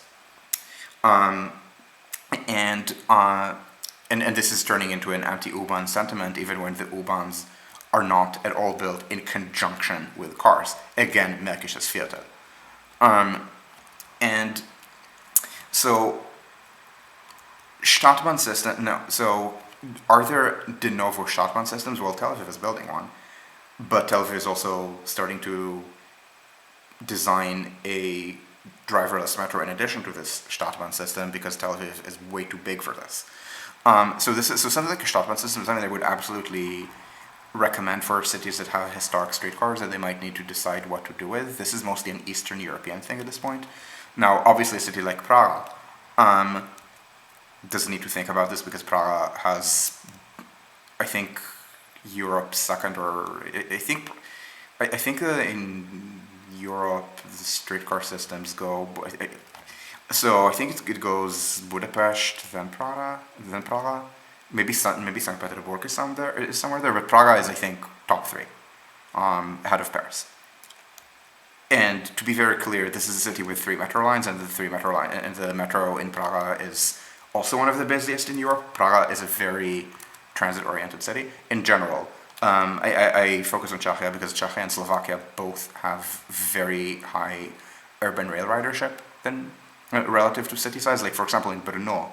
Now, Pony, of course, understands Brno much better than I do, but in a city like Brno, maybe in Bratislava, I don't know, Ostrava, Košice, and places like that, maybe that is where I would look at the possibility of a Stadtbahn. Maybe in some Polish cities, with the understanding that the bigger cities need full metros, so Warszawa, for example. Ukraine, of course. Ukraine has kept the streetcars. So maybe in a place like Lviv, they might want to look at a Stadtplan. I'm not sure. If they're if they're not so pissed at the Germans that they are not going to even look. The so anyway so anyway, that's the context for why Berlin needs subways and not just light rail or even Stadtbahns. And so I want to talk about the various expansion plans. Now I'm pretty sure I've done a Crayon session on Berlin already. I have an early blog post about it called "What Berlin is Building is Not What It Should Be Building." What Berlin is building is not what it needs to build. This is the traffic density on the U and S-Bahn. If you click the link, you get also the buses.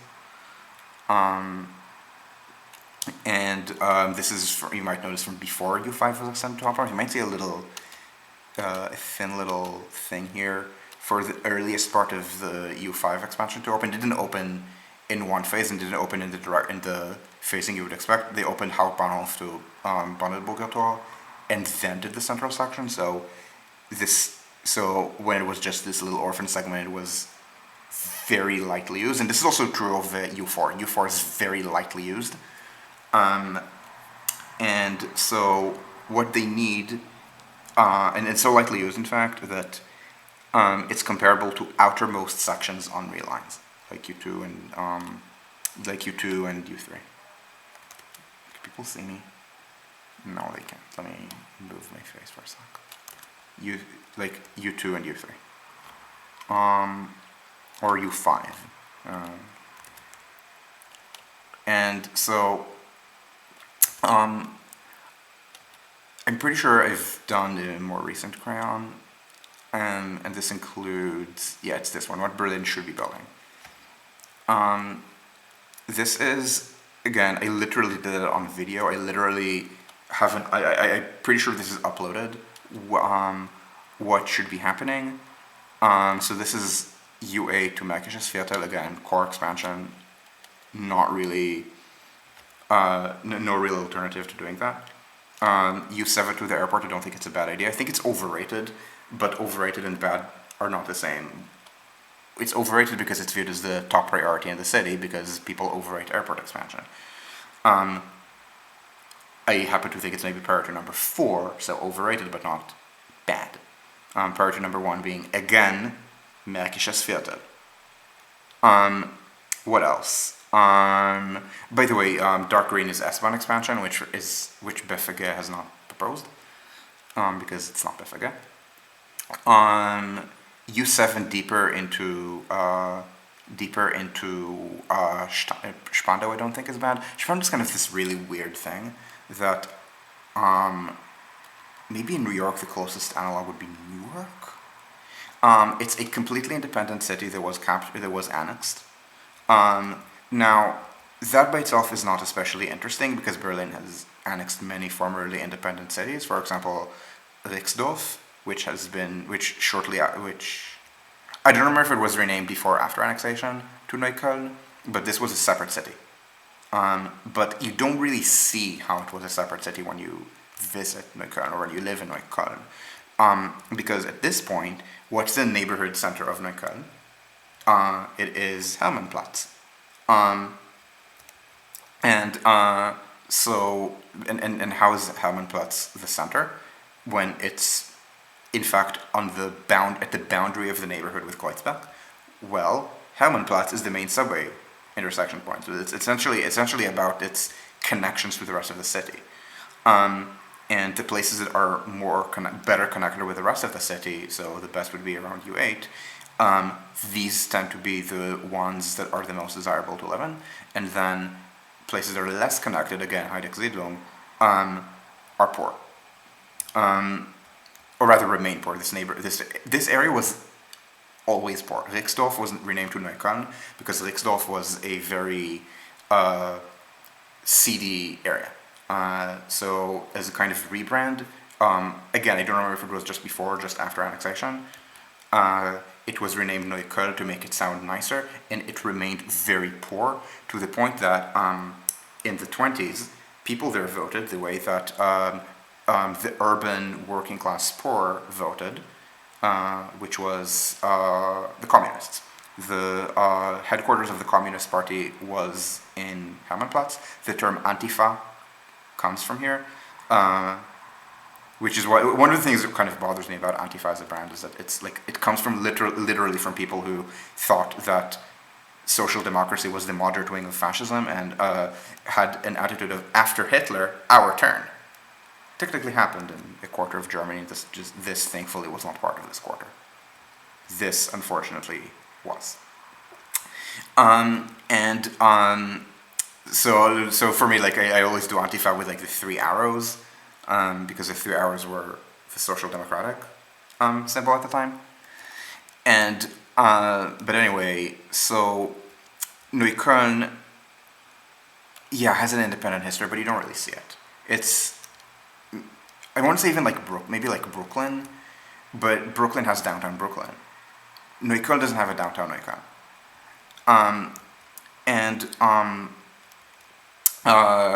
Maybe if you want a New York example, Williamsburg, because Williamsburg was used to be an independent city, then I think it was annexed by Brooklyn. Let me actually check this because it's not hard to find histories of New York, right? Because I mean, New York, kind of a large city. So okay, they're telling me about it was an independent city until 1855. Okay, no, you don't see its independence. I guess it's because it was peripheral relative to Brooklyn, but if you look at the centers of Williamsburg, it's all about commutes to Manhattan. Spandau, my point, is different.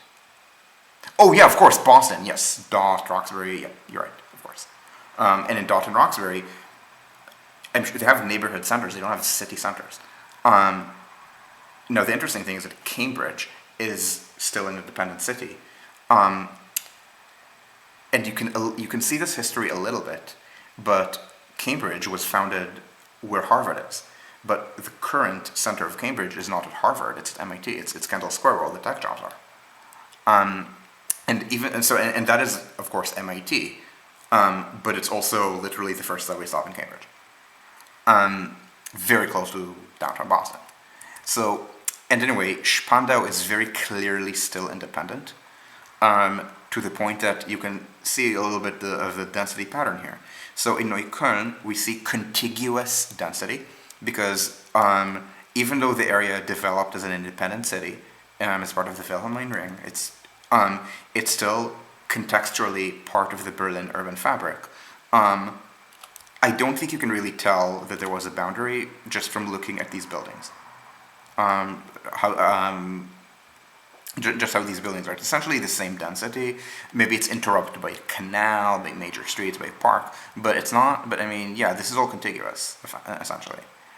And yeah, maybe you can see a little bit of an interruption here. This is mostly the wall.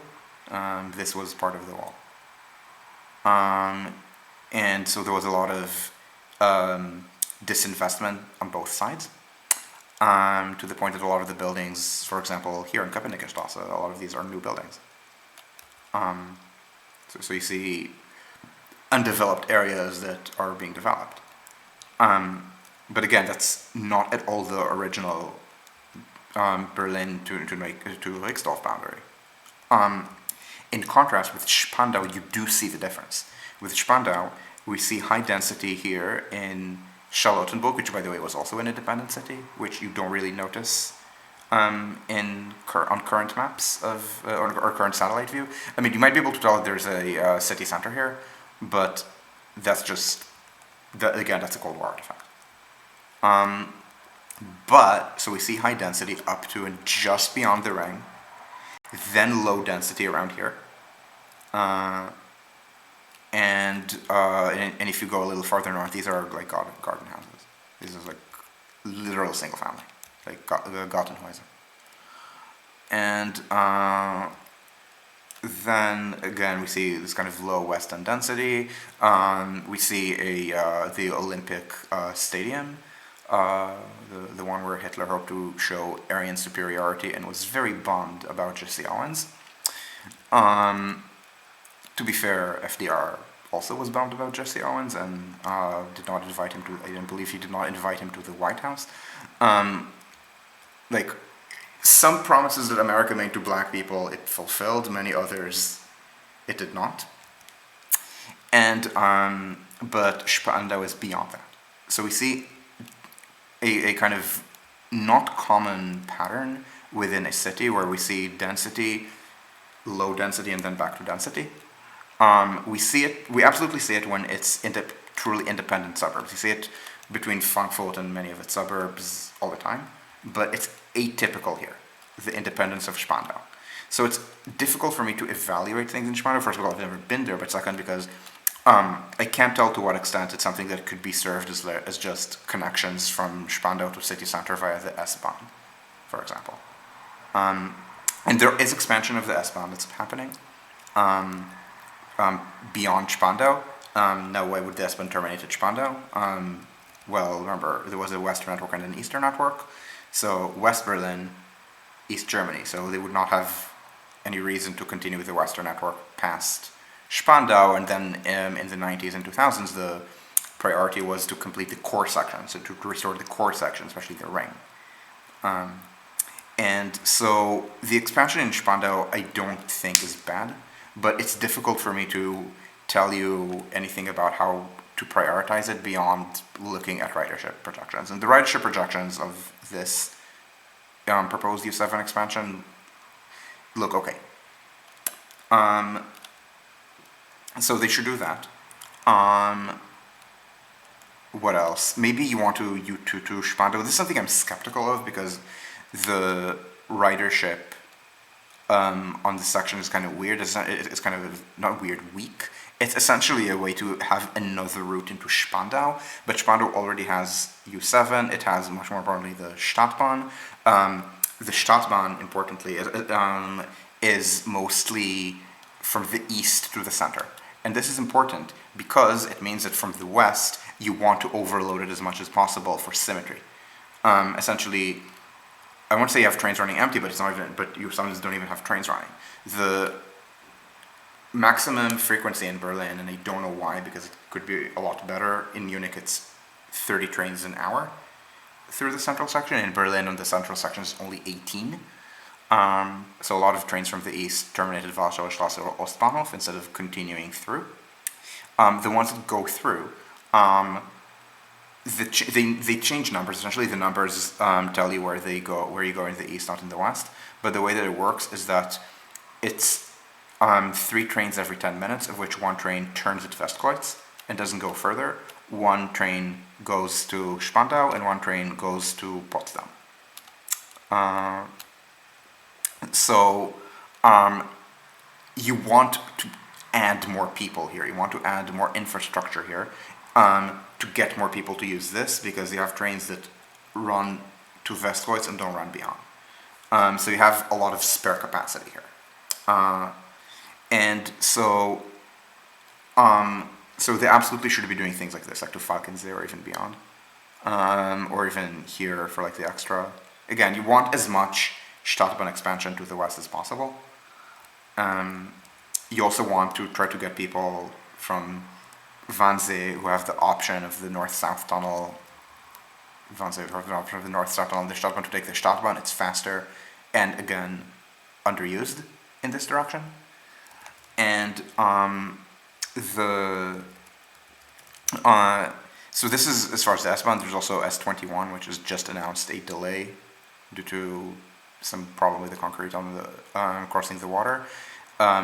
They're building as far as Potsdamer Platz, and they plan to keep building south to relieve the not really at capacity north-south tunnel. What they should be doing is they should be doing this, going southeast to relieve the actually busy lines going southeast.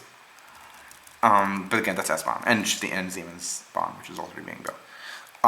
So anyway, as far as U-Bahn is concerned, again, we have the core things. They do need to build something to Urban Tech Republic or whatever they call it. I'm craning it as a U5 expansion, but there are plans to maybe instead do it as a U6 branch. You can do either or even both. Now let's look at what they are talking about doing right now. So yeah, the core lines are there, except for some reason U5 goes only to the ring. So it is this crayon. By the way, if you want to remember about the schema of the crayon, the legend of the crayon, schema is not an English word. Solid exists. This kind of stripe, like a thicker, a thicker broken line means under construction, and a thinner one is not under construction, but either being. So for some reason, I thought this was actually being built, so it wasn't the color of that, but then it was because it was under design, but they're postponing that, so this unfortunately should downgrade the color, not the color, the type of line to like the more broken line. And again, this is treated as a priority that's already happening, so it's in that color, and not color, that kind of that dashing. But anyway, so the core things, and this includes should be done. U5 to Jungfernheide not only should be done, but it's a little bit like New York in that Berlin has a lot of unrealized potential expansion, and as in New York, often often the system was built for further expansion with bell mouths, and this includes Jungfernheide, which is a little bit like 63rd Street on the F and the Q in Manhattan, where the station was built in, I think, the 60s with the plan that there would be an expansion to Second Avenue subway, so it was built 4 tracks. And so the 2 tracks that were there from when the F got there in, I think, the 70s to when Second Avenue subway opened, which was 6 years ago, they had these false walls. But the station shell already existed with the cross-platform transfer, and this is essentially how Jugendfernheide works. U7 was built here with the expectation that with the expectation of a reunification plan in which this exact thing would be built to Tegel at the time, the main airport. And so this is actually pretty easy because the main. I mean, I guess maybe this undercrossing would be a problem. I'm not sure, but I imagine this would have been. These were contemporary, so maybe this was also built with space beneath. But this was built with the cross-platform transfer pre-programmed. So this should be done, and this is on the plan. This is good. So the U5 expansion, very good. The U3 expansion, also good. Now, I'm perennially skeptical on whether it should be U3 because I think that the lines should be as diametrical as possible. So this means you have U2, U1, U3, and so from, I guess, north to south, you can call them U2, then U3, then U1, and you want to mirror that on the other side. So by that sound, it should be U2, then U3, then U1, and the importance of this is that this way you can ensure that lines cross for better transfer opportunities. This is important if you do U4. If you do this expansion without this kind of weird part with the U4 expansion. So anyway, U7, absolutely they should do it. And the plan is to do this already. This has been given to a different line, this outermost section, but this is still a core line. Note it's called Park and Ride Herrstraße. This is a stop to CDU. CDU loves park and rides. CDU is all for rail expansion as long as it goes out and it has park and rides. They really love their park and rides. And so I guess that's the stop to CDU, which is really strange because if you're a park and rider, why would you take U1? Like if you're a park and rider, you drive to the faster station, so you would not. So why would you do it this way? Because this is, I mean, to no serious destination is this going to be the fastest way of getting. Because, I mean, yeah, and this is also why I'm skeptical about this U1 expansion beyond the ring. So absolutely expand U1 to the ring. This would be here from Uhlandstraße to the ring. This has constructability issues, which I mean it's constructible, but these stations are so shallow that it has to be done cut and cover under a major commercial street for rich people. So yeah, you should do it, but be aware of who you're pissing off. Beyond that, I don't think it's as useful because again, it's not the fastest way. This is underfall. This is going to be faster, and you're not really opening new areas. This is not high density here. I'm skeptical of the U1 aspects. U2, yeah, maybe. U2 at least to Spandau but again, it's mostly a completion. Building it here, mostly because I imagine it's also going to be easy if you can do it right next to the railway or something, or if you can do it either next to the railway or if you can cut and cover it. Or I guess even go above ground. This is above ground, I think. U2, right? This is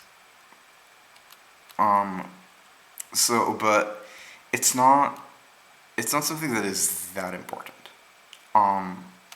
So maybe that drop again the U1 bits, because I mean, yeah, you can build to here, but what's the point of doing this? Like, what's the point of building from Wilhelmstadt to Charlottenburg bypassing the center of Spandau? Like, I mean, are you trying to get ridership from here? There isn't a lot of ridership here. Just literally look at the density here.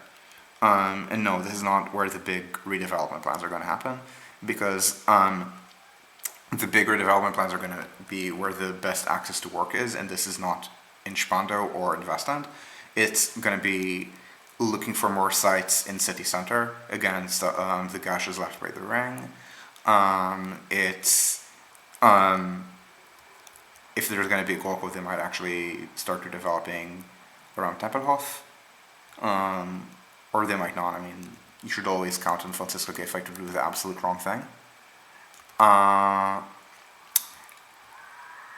Let the Gartenhäuser, I mean, there are all these Gartenhäuser which are just offensive in this location. Like here, great access to jobs, not the right land use for this at all. Just upzone and let people build normal, like Berlin mid-rise density. Let people build this here. Now I think maybe the Gartenhäuser might actually be enough CDU NIMBYism that it's harder, but I mean, who the hell knows? But certainly not here. Like, this is not a good growth area. So I'm negative on you. This is my Crayon. I say my Crayon. It's heavily based on an actually semi-official thing. So again, the U1 Crayon. Again, build to Adenauer Platz at least for the U7 connection. This is a weird alignment. You want to connect to the S-Bahn and not just at Zoologischer Garten, so maybe you want to build up to here, up to Westkreuz, and then redevelop Westkreuz, which is a park and ride. One of the reasons I'm really negative about the idea of doing a park and ride here, even past Staaken, is that, again, many stops, and if you're driving, you have a pretty wide road. You just drive to Westkreuz, which is very auto-oriented. So I'm not going to call this a good growth area, because look at the freeways, so ban cars and then redevelop. Unfortunately, you see the not the map, but the result. Yeah, I mean, so instead, you can see the result here. If instead of 28.27 for CDU, we had, let's say, 2% for CDU, yeah, you can start maybe thinking about banning cars. But until then, it's just going to be a really frustrating place that has a lot of demand, but also is hampered by freeways. Like, maybe do the Gartenhäuser here, make this taller. It's right next to the train station. Just build this taller, build some kind of walkway to the station. I mean, the freeway is going to be on the other side of the track, so it's okay.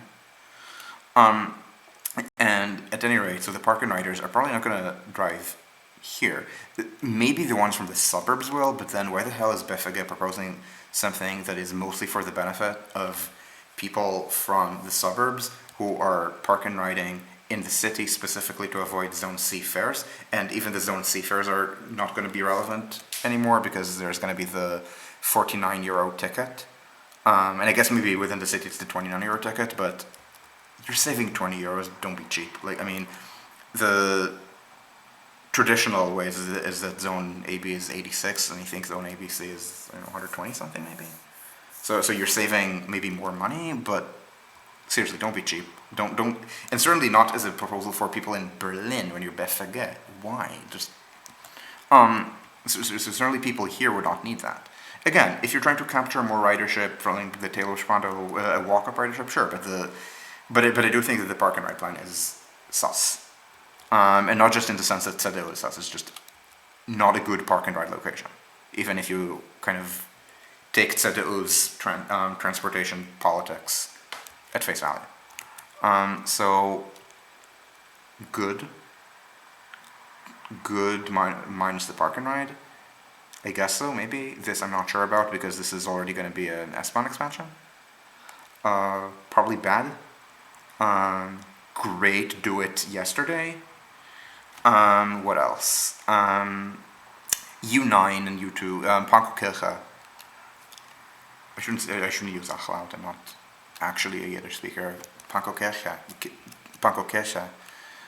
Essentially it's, U2 was always supposed to go to Pankow, but it only went as far as Feenstrasse, and so there was a one-stop expansion that was already, I think, pre-planned in the Cold War, and then actually they got the money for it and did it right after to Pankow, and then there are plans to do it for one more stop to Pankokirche. And then there are also plans to maybe exploit the fact that TBMs exist, and you don't need to very slavishly hew to main streets, and so you can use it for the U9 expansion. So this is where you're getting this. So Oslostrasse, where U9 meets U8. It's currently the northern end of U9. The whole point of U9 and U7 are Cold War lines. So U8 was older. I think it went as far as here. The point of U9 was to give people here in Gesundbrunnen and Wedding access to City West without having to go through the east. I think it was even planned before the wall came up, because they were already worried that something like the wall might happen. So they built it this way, and likewise U7 began as a branch of U6, and this route was designed to get people from Neukölln and from Gorbülstadt to West Berlin without having to pass through Mitte, and specifically a second connection to U1 because the U6 U1 connection was overcrowded. So essentially use this and just go, like, carve new right of way using a TBM. So you need to actually do demolitions to connect with S1 and to connect with U2. I think the original plans, no, not this one, and by original I mean from 5 years ago, it's not old. Even these go to Pankokirche, I guess, as opposed to direct to Pankow. What did I Crayon? Okay, I think I Crayon it is going to Pankow.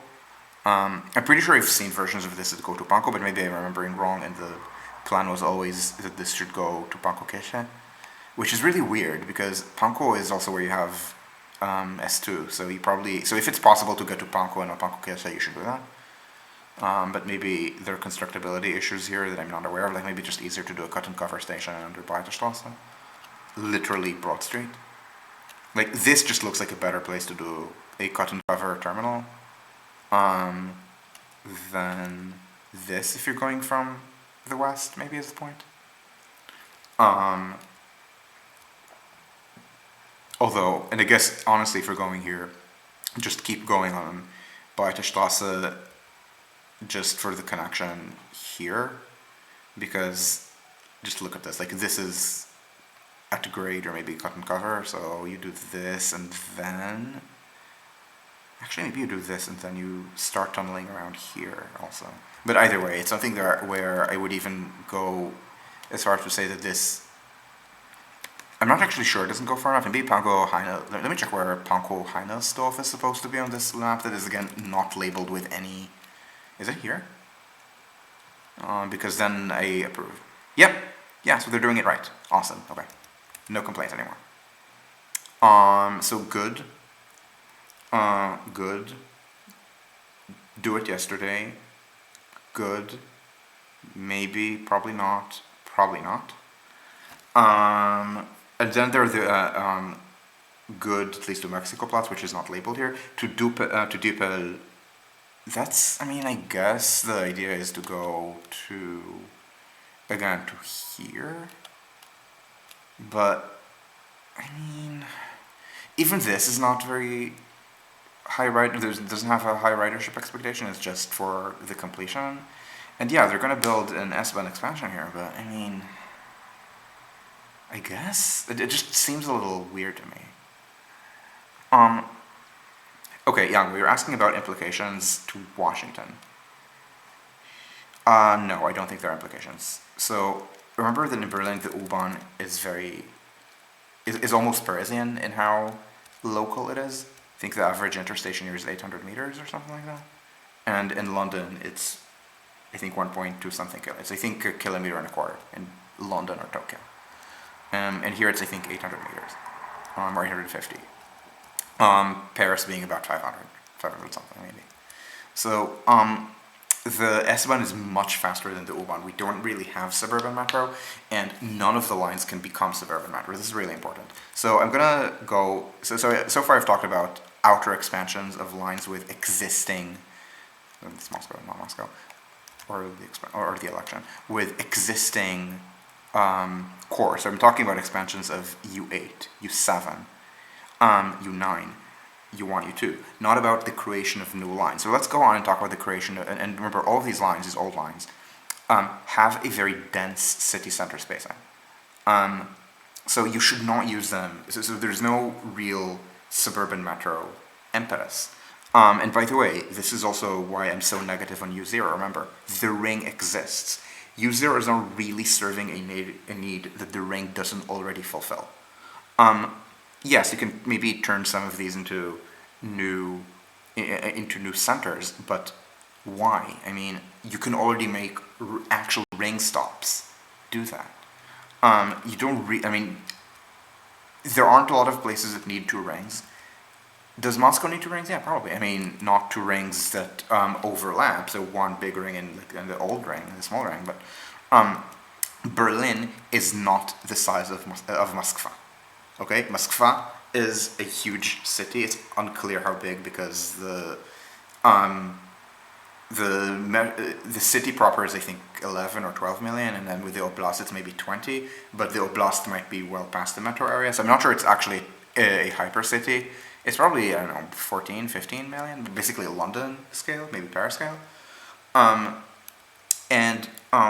Yeah, so in a place like Paris, you could do multiple rings. Paris, in fact, has multiple rings already. There's the main ring, which is U to U6. There's an almost complete ring, which is a tramway just outside it, T3. And they're doing a bunch of tram trains that are gonna use the infrastructure of the Grand Saint-Gilles as an actual outer ring. But that is Paris. Berlin is not the scale of Paris. Berlin is a much smaller city. I don't think we need two rings. If we do, don't be awkward. Don't have the two rings intersect. That's silly. But maybe think where an outer ring would go. There have been plans for some kind of tramway inner ring using M10. I guess so, but I don't think that's the most important priority. Like if you're trying to do tramway expansion, Berlin does need extra tramways. Do things like Zonen, I think, is the most important. And so in Berlin, by the way, in Berlin we do have an outer ring, which is a mainline rail line that you might be able to notice on a map if I zoom in enough that you can see it, but too much for you to see the entire ring, so I'm just going to do a tour. And you might notice something, that the outer ring is mostly not even in the city, but in one direction, that is to say east, the outer ring does go into the city. This in fact is a Cold War project. Parts of it were already done, were already there, but the Cold War project, anything in the 50s, was to encircle West Berlin so that they could build the wall, and not have to have through trains go through the wall. And so this makes it kind of awkward because the inner parts of it are viable for urban rail, the outer parts have hourly regional trains, and because it's relatively new, it doesn't really pass through city centers, so it's really awkward for any kind of urban rail use. Maybe I can see a world in which they build some tunnels, let's say, to have the outer ring here just divert to serve Potsdam, but I mean, yeah, maybe do that, but I mean it's better than the U0 tunnel, but I don't see this as really useful. I mean, they have diverted, because airport expansion is overrated, they have actually done this diversion to serve the airport on the ring. There are lots of these loops that let radials go to the ring. Remember, you're not, this, look at the density here. This does not support, this doesn't by itself support high frequency. So you need to maybe do some clever time transfers, and you can't really do time transfers at this at this density. That's just not going to happen. This is why Paris, for example, even bigger, which is much bigger, didn't do full mainline rail on this on the Grand Saint-Dieu. It's doing, I think, it's doing little trains, it's doing trams, to be able to run them at good enough frequency for on-time transfers. So this is something to also think about. And again, here a ring could work. Okay, I mean the airport, and then Köpenick, and this is already U70, not S75, Kawo, and the station there. And this is supposed to be an S-Bahn expansion with the crossing station at Kalverkreuz.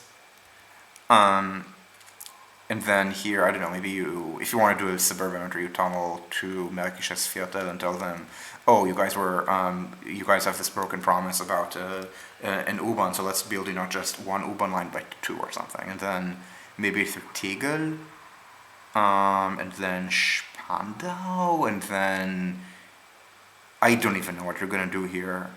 I mean, because Wannsee, how the hell are you gonna get to Wannsee? And also, not a lot of people live in Wannsee. The only reason to go to Wannsee is because it has what, in my opinion, is Germany's best Holocaust memorial for the Wannsee Conference House, which is not even near the train.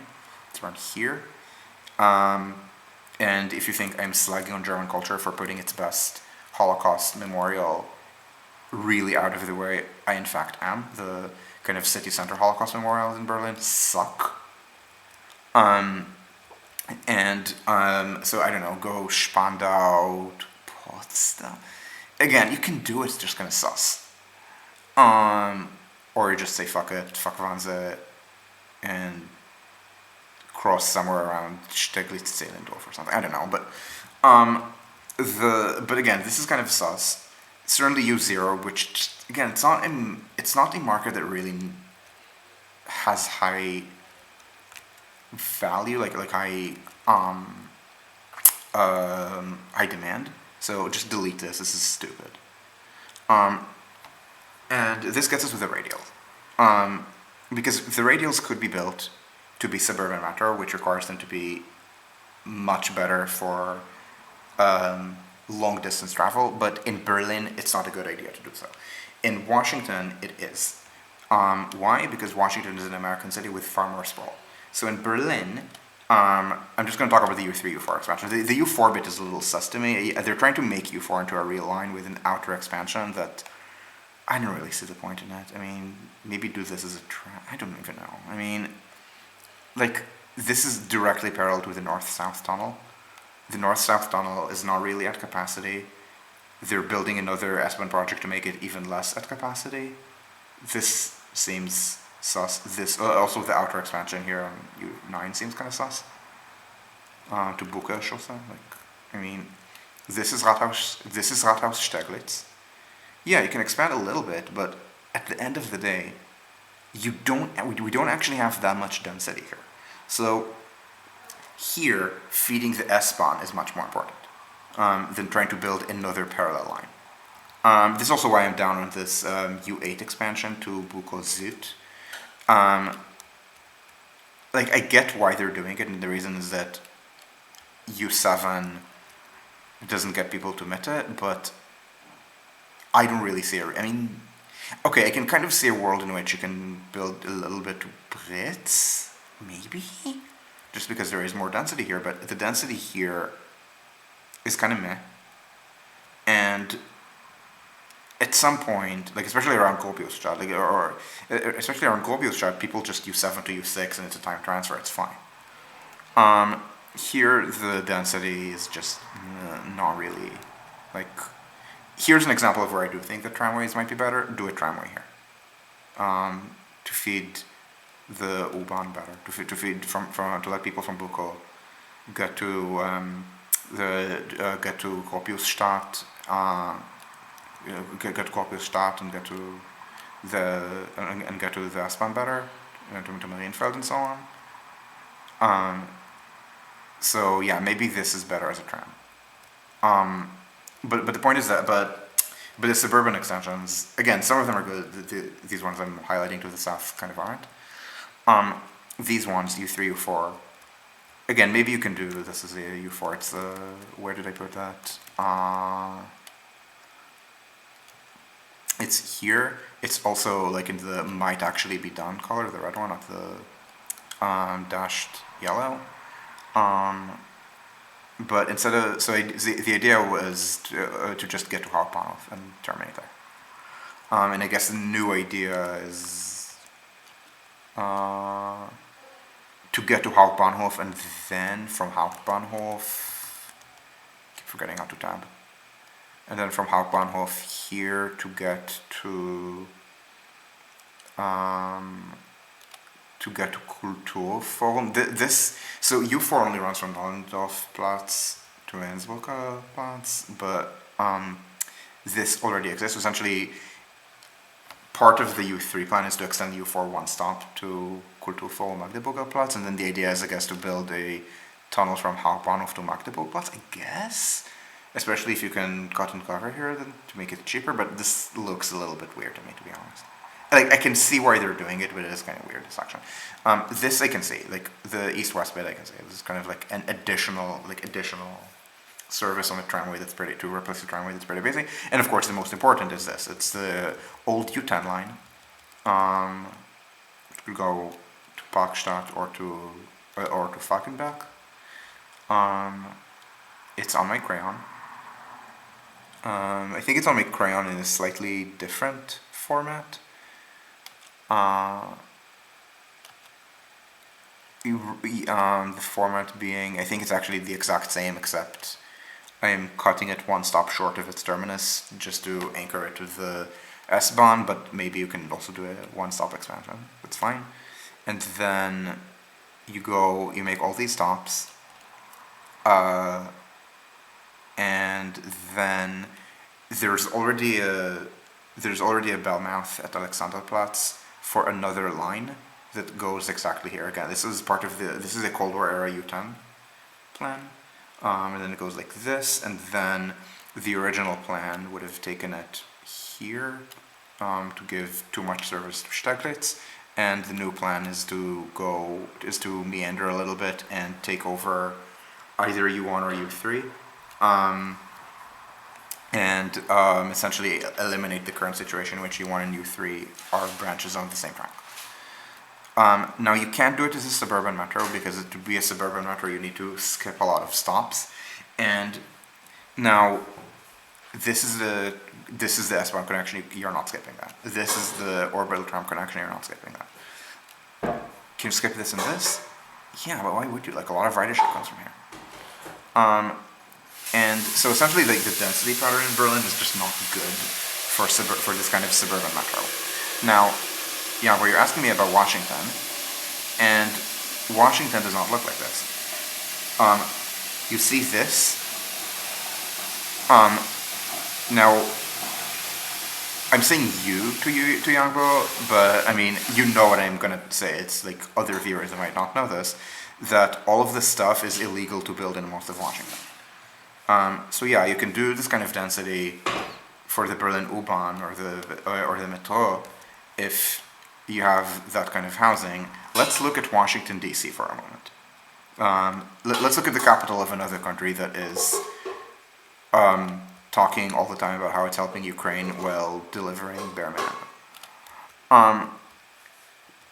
So remember I was talking about how I live 4 kilometers from Hauptbahnhof, and maybe it's 4 kilometers in the wrong direction, so 4 kilometers would be, so specifically doing west-ish and not east-ish from this, or just find a good spot in the center, I don't know, Farragut or Metro Center or something, and do 2 kilometers, or I'm just going to end up the same. Okay, it's here, around Columbia Heights. Okay. Are there apartment buildings? Yeah, there are. But these are row houses. No, yeah, there are apartment buildings. There's DOD. Washington, unlike basically anywhere else in America, does do TOD. But the background density is missing middle. Which is, by the way, why I loathe the term missing middle housing. It's not missing. You see it all the time in Washington, for example. New York, you see it at much longer range. You see it in, let's say, parts of Queens that are not the very margin of the city, which are single family, but are generally past the end of the subway, or like vaguely near the subway, like, let's say a kilometer from the subway. And in Washington, you see it, like, you have entire blocks full of these 3-story row houses. And to be very clear, this is near a metro station. This is near metro. So yeah, if your traditional housing form is low density and you're planning TOD, then you can afford to do wider stop spacing. Why? Wider stop spacing is acceptable in proportion to how spiky your residential development is. And I just showed you sections of Berlin over the last 2 hours that are very not spiky, what I call Wilhelmine density, or in Paris what we call Haussmannian. It's very uniform. And the more isotropic you are, the shorter your stop spacing needs to be. You can be isotropic in multiple ways. The residential density, as I show on these Parisian and Berlin Google Earth tours, is rather isotropic. And in Washington, it's highly not that, because the background density is missing middle, and you go farther out, you start getting to background density being single family. And then near the stations, there is denser redevelopment. This building, for example, I guarantee, I don't know anything about the history of this area. I don't know anything about the history of these buildings. I guarantee you that these are not old buildings. Now I can maybe even look a little closer and tell you from what I know of American architectural history, that these windows don't look especially traditional. They're bigger than let's say New York buildings that are that size that are from 1900. Or this looks like this is an enclosed courtyard. This building encloses a courtyard. I can't even tell if it probably is residential, but so this was built. So you might be able to know this based on the roof shape. This was built as a single project, which is not very traditional. Traditional construction forms would be much smaller. So here, when we have these courtyard buildings, I'm gonna show you in a sec. These are not a single building enclosing a courtyard. These are many buildings enclosing a courtyard usually. So yeah, a lot of TOD. The TOD tends to go near the subway station. Again, Columbia Heights is a very good example of this. just look at this, and again, you can, again, I don't know the history of this area that well, but just judging by both the spikiness of the construction and the building forms, this does not look like a pre-war mid-rise. This looks post-war. This looks like it would have been built probably during or maybe even after metro construction. And so there, suburban metro is more acceptable because suburban metro has a problem, which is it's very long. The DC metro is, I believe, 100-something miles, maybe 170, 180 kilometers. You cannot afford that without either being very dense, and if you're very dense, how the hell did you get so dense that you have another 180 kilometers of metro to build? Or you're doing massive TOD. Now, Washington did not do massive TOD, but it did a fair amount of TOD. Stockholm did 100-something kilometers, and Stockholm is my main example of a suburban metro, mostly because I spent more time studying it, but also because the construction cost, I don't remember the construction cost of the DC metro, I want to say in today's money it's maybe $15 billion, maybe $20 billion for something that's, I don't think it's majority underground. Stockholm metro, small majority underground, and 100 kilometers and a bit. In today's money, 3.6, I think, billion.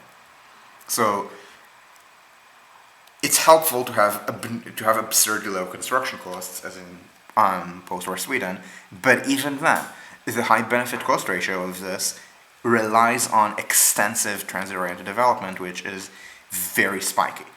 Now, this was literally my video from 4 days ago if you're on Twitch, or from my just previous upload if you're on YouTube. Now this does exist in Berlin, but it's not as common. Märkisches Viertel is the second best example of this. Second best both because it's, I think, second biggest, and because they didn't actually extend the U-Bahn there because they're bad people. The best example, both in terms of design and in terms of that they actually expanded the subway there where they needed to, is Gropiusstadt. Now, if all of Berlin were like this, that is to say, small, like low density here, this looks like single family, and then in the planned growth area, high density. I believe the density of Gropiusstadt is 15,000 or 14,000 people per square kilometer. So about the same as the density of inner Berlin. Taller buildings with more space between them. Very modernist. And you do that and while building subways there. So because of this, in this particular case of the U7 expansion, they should have had maybe wider stops between Gropiusstadt and Neukölln. But in general, it's not great for Berlin, because in general Berlin does not roll that way. The residential density in Berlin is too isotropic. Now in Washington, again, it's different. First of all, Washington, in many ways actually, Washington is different. First of all, the traditional density in Washington, as we saw, is much lower. That's the first thing. Second, Berlin was one of the world's largest cities in the first half of the 20th century, so it's an old U-Bahn network. So it already inherited an old U-Bahn network. Washington built its metro in the 70s. Three, Washington is one of the highest growth demand parts of the world. Berlin is not. Berlin, as a reminder, is poorer than the rest of Germany. It's closing the gap. There's a lot of growth here, a lot of tech, a lot of English-speaking tech. It's people who essentially realize that this is the largest city in Europe where most people, where you can reliably expect people to speak English. It's not Stockholm, it's not Amsterdam, but it's also much more Anglophone than Paris, and also cheaper than Paris. So a lot of new firms are being built here, or are being started here, planning around growing Europe-wide. And so there is growth. Often with the same kind of, I don't know if the same, but anti-gentrification politics that recalls the toxicity of San Francisco. So essentially rich townies who hate I don't want to call it gown because it's not the university, but hate the newcomers who dare create jobs in their fair city. And so, and maybe weaponize left-wing language of anti-gentrification. And so in Berlin, we have growth demand, but Berlin is not as rich, whereas Washington is one of the wealthiest places in the United States being, of course, an abnormally wealthy country.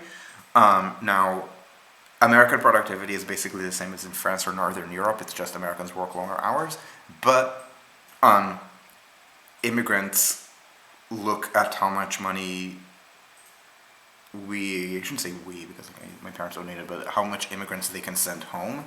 So to the point of often creating overwork. So from the perspective of someone moving to Washington, Washington is abnormally wealthy. Of course, lots of growth demand there. Same as in New York, San Francisco, Boston, Seattle. And Washington also happens to be building more housing than three out of these 4 other cities. It's Washington and Seattle, they build more. New York, Boston, and San Francisco think that housing growth is icky, unfortunately. So because of that, Washington has very extensive growth demand and is actually not great, but okay at doing it as DoD. Northern Virginia is, of course, the most famous place for that. For successful DoD, I would say the only example in America of large-scale successful DoD. Like you have a little bit of minor infill in the city or in places on the Maryland side, right, like Silver Spring or something, or Bethesda. But Arlington and Alexandria are the real success stories. And you can literally see this. You can literally see how there's high density in Arlington, and this density magically follows Metro, and it's not magical. They literally upzoned around Metro to the point that you can even see the string of pearls development that I mentioned, not now, but the previous video about Stockholm. It's not isotropic at all. Why would you be isotropic? You're trying to serve Metro, so high density here, including I think some commercial, high density here, but here, even though Metro passes right here, you don't need high density here, there's no station. Yeah, it can do maybe a little bit because it's still walking distance to the stations, but it's not. But I mean, it's okay to have to stay single family almost right until the 2 main streets. And of course, at the actual station, you're not going to do a single family. I mean, yeah, I mean, you can be NIMBY, but I mean, am I seeing what I think I'm saying? Yeah, for some reason, Google Earth thinks there's a pit here. So big buildings, small buildings. This is exactly how spiky TOD works.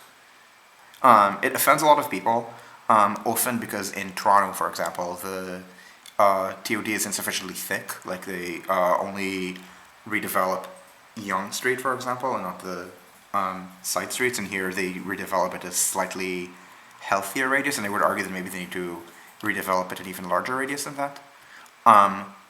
But this is how TOD looks. And this is what the suburban metro does. The suburban metro model does. Again, this is one slice of it. So this is the successful slice of it, this in Alexandria.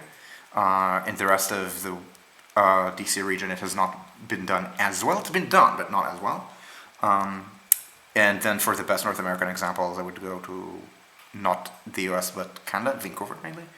In Europe, it would go to Stockholm. But this is specific to the suburban metro model. And I need to add one more thing. So I give a bunch of reasons why Berlin and Washington differ. Berlin used to be, relatively speaking, bigger and wealthier, so earlier U-Bahn. Also earlier high isotropic density. Less growth demand now that it can just drive very large amounts of suburban TOD.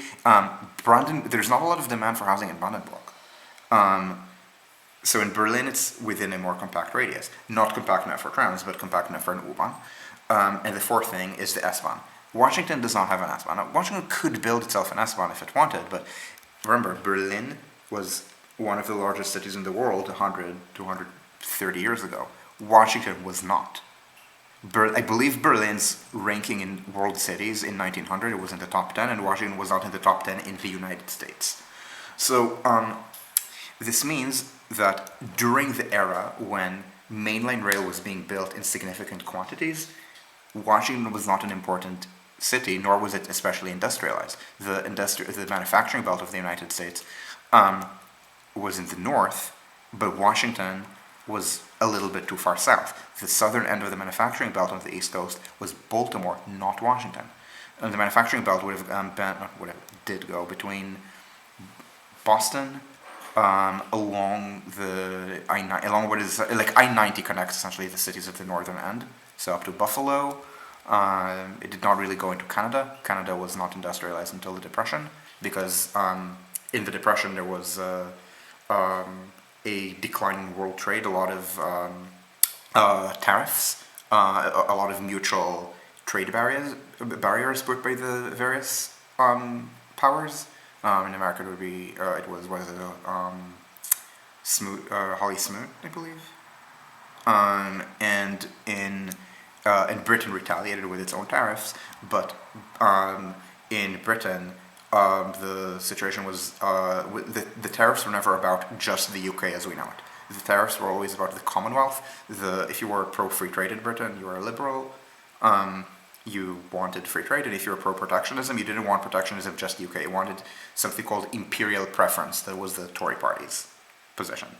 So essentially, Britain shifted toward imperial preference, which meant that suddenly Canada, instead of being on the periphery of the North American manufacturing system, it was suddenly within the British free trade zone, and Britain in the 1930s in that era is very wealthy. At that point, already less wealthy than the United States, but it's wealthy, and in particular, it's already deindustrializing. London is becoming the global financial center, so the manufacturing, and so Canada gains manufacturing. Comparative advantage in this British system. And it's also true of Australia and New Zealand. Australia and New Zealand actually had a lot of economic trouble after World War II, because they specialized in being in this British Commonwealth trade zone, and then Britain left that and joined what is now the EU, and they were left out, and this led to economic weakness in Australia and in New Zealand. I think maybe also in Canada. Canada, of course, kind of rejoined the North American trade system. But anyway, so the manufacturing belt goes, essentially it's I-90 to Cleveland, and then of course, starting in the 1910s roughly with cars, Detroit, so the main industrial cities of Michigan. I don't know if Grand Rapids was part of this network. I think it doesn't have the same accent. So in Detroit, white people would speak with this accent. They had the same accent as people in Cleveland, in Buffalo, in Rochester, in Chicago, and I think people in Grand Rapids spoke a more kind of normal Northern American accent than what I was just imitating. So I don't know. But Detroit, I guess Flint, famously. Chicago, and then maybe Milwaukee was the northern end. Minneapolis was past it. St. Louis was the southwestern outpost. The southern end would have been, I think maybe Peoria, I'm not sure, was the western end. But St. Louis. Kansas City had industry, but it was not part of the belt, I would argue.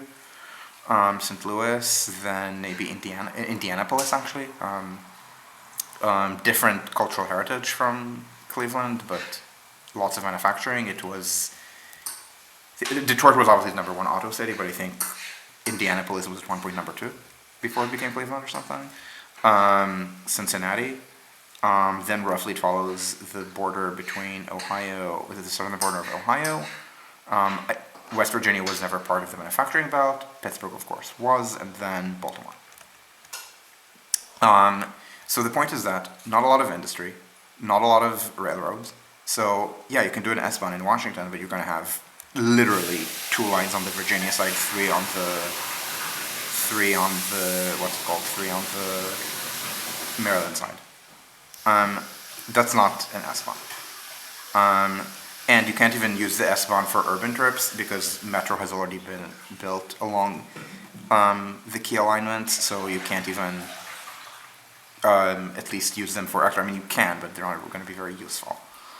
So in general, so Berlin and Washington are just very different in that way, other than being capitals of countries that are way too arrogant about everything. And then hate each other because Germans expect everyone to look up to them, and then hate the few countries that don't, like Switzerland, but also the United States. And the United States and the Americans expect everyone to look up to them, and then hate the few countries that don't, like all of Western Europe. But anyway, yeah. So in Berlin, so going back to Berlin, you can't really build this U3 expansion, this U3 extension as suburban metro. You need to do it normal U-Bahn. This kind of the same, to be honest.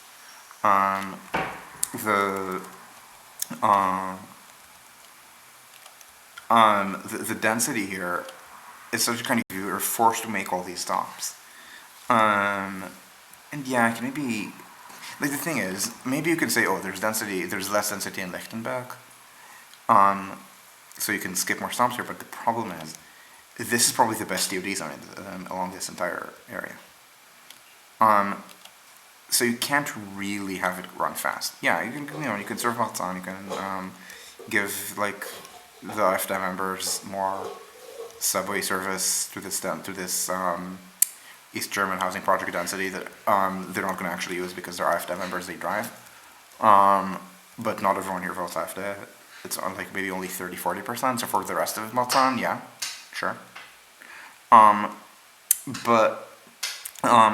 So again, this is not a bad thing. I think I'm suspicious of, I don't know, I think maybe half of this is good and half is bad. So this is like, so it's about 170 kilometers, and this is I think 30 something. Like it's comparable to the ring in circumference. It just shifted east. Maybe it's 40. So this is bad. Good, excellent, good, not certain, bad, good, good, skeptical, good. This also needs to happen. Like maybe they're doing U0's kind of weird Hauptbahnhof to Tegel thing. Just a really weird way to do it. Just do it as this and so maybe this and this are good and the rest sucks. Like why do you need a circumferential here? There's already this. Here you have Oslostrasse. Here maybe, but I mean not really.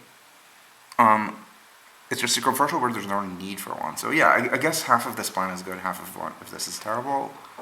And it's actually kind of a weird tepid take because usually I do very hot takes, and this is literally me splitting the difference, saying half of this is good, probably by length, and then half is bad.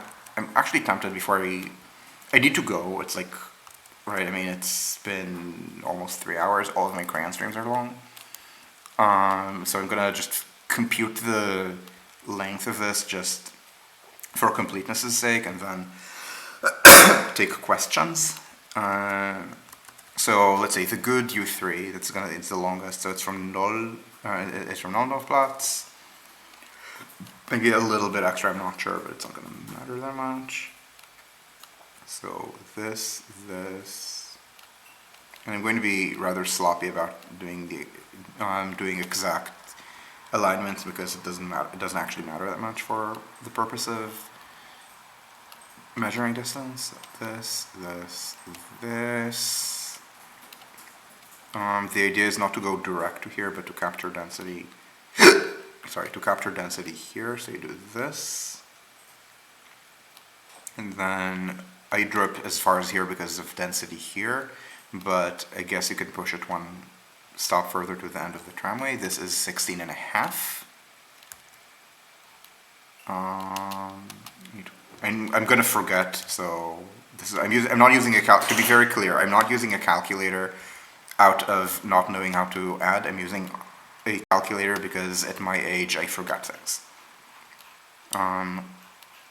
Everyone who watches this, I imagine, knows what generation I am. Hint: born anytime either from World War II or from the dawn of history to mid or to late 90s. Often have jobs. Yeah, so this, and it's kind of weird that it's it's cobbling U5 and like the U0 bit from the part that should be U5, U6. Or I guess I drew it as like U5 doing a weird, like I guess I drew this crayon as U5 even going as a little bit circumferential, but this is not really needed. Like it's like just, you can end it at U6. Like you don't need to go as far as Rathauseinung could do. So if you go up until about here, that's, I don't know, 9.5, maybe 10 if I'm doing mismeasurements, which is plausible. Okay, so this is U5.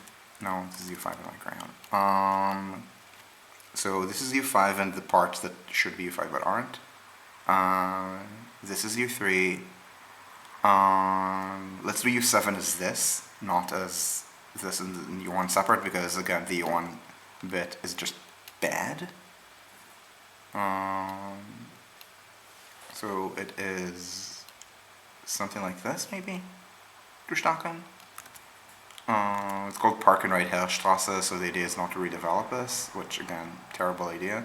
Like, this is the only part that is definitely good. This, I mean, I guess if you redevelop, but again, not the most important development zone. So, I don't know, maybe split the difference and call it 4.5 good kilometers. Then what else? What else? So we've done this, we've done the long ones. Oh, U8 to Märkisches Viertel, of course. This is, I think is drawn at 1.5 kilometers. You can do shorter versions, like ones that don't turn north. So if you do it from here, yeah, it's about 2-ish maybe, or 1.5, depending on, maybe it goes only as far as here. What else? So we've done this. The U2, U9 system we need to do. Again, that's not bad. That's actually good. Especially because I think this is shallow. U2 is, I think, U2 is underground, or it's not above ground, but it's, I believe, shallow. So this is kind of weird to be able to do, and U2 is not here, it's here. So it's 0.5 kilometer. And then the bigger one is U9, which again is, it's kind of weird when I'm trying to do some crayon and then I realize that like it's exactly what's on the plan. So this is the plan, I believe. And so essentially you just carve new right-of-way using the fact that you can TBM. Often TBMs are used as an excuse to have really squiggly lines, and we see this here with a lot of weird squiggles, and they do it a lot with the M15 on Grand Paris Express. This is a bad idea. Don't do it. So good. From Warschauer Straße, the U1 expansion is, again, a little bit weird. I guess that they're doing it this way, just serving Friedrichshain better or something. But at that scale, that is a scale where trams might actually work, okay? There have been a lot of plans for what exactly to do, of which the solid ones are to connect to U5 or to Ostkreuz. And I'm going to draw it as, I'm going to draw it as Ostkreuz, not as and not as U5. Beyond that, again, it gets to the point of it doesn't really do anything that M10 doesn't. Wait, the U4 thing. The part that it's U4, I'm skeptical of, but the actual line here from Glambeke thing to hop on off, I don't think is bad. Like I'm not as happy with it as with some other things, but I'm not against it, if that makes sense. So it's starting here. It's very much it's very much the line to give Matsan actual better service than what it has today, which is trams. Now I'm not going to say that if I only had trams, I might also be considering voting AfD, because I did live not only with trams, with buses and a fake trolley for a year in Providence, and somehow I didn't sympathize with neo-Nazis. But yeah, so here, and then you just follow Landsberg. And again, I'm not trying to draw exact lines, I'm trying to compute distance. This is under Tollstrasse. This is actually this essentially is the northern limit of the Mitte city center bit. This is like technically the limit, the wall was Bernauerstrasse, but this is already residential. Whereas this has a lot of commercial stuff. And of course, there's a little bit of small commercial stuff emerging around Bodenstrasse, including a tech space that is literally called Unicorn, because Berlin, I mentioned Berlin's a lot of tech. It's often very douchebag kind of tech. Lots of Web 3.0 type stuff. So that is in. What else? So I'm not including this, and certainly not this, which sucks. This sucks. Sucks. Let's do the entirety of U3 to the south. To Doppe, to Dupe, not Doppe, Doppe is double. Just essentially just doing an above ground thing here. You guys up to here. This is 2.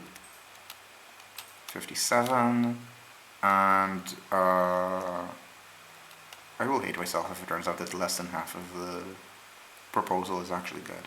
And then Rudo, and then from Rudo to where? To the airport. It is, I believe this is the plan, and it's, I believe, supposed to be entirely underground.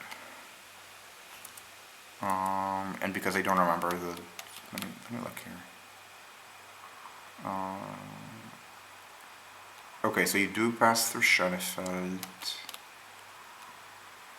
Oh, okay, so you do this and then you turn east to turn. So you don't do this, right? You go here and then you essentially enter the airport and then essentially tunnel around the airport like this. Okay. This looks like, I thought it was 7, but I guess it's 8. So this is 65 kilometers that I think are good. There are a few that I don't, again, some of these are things that are already a little marginal.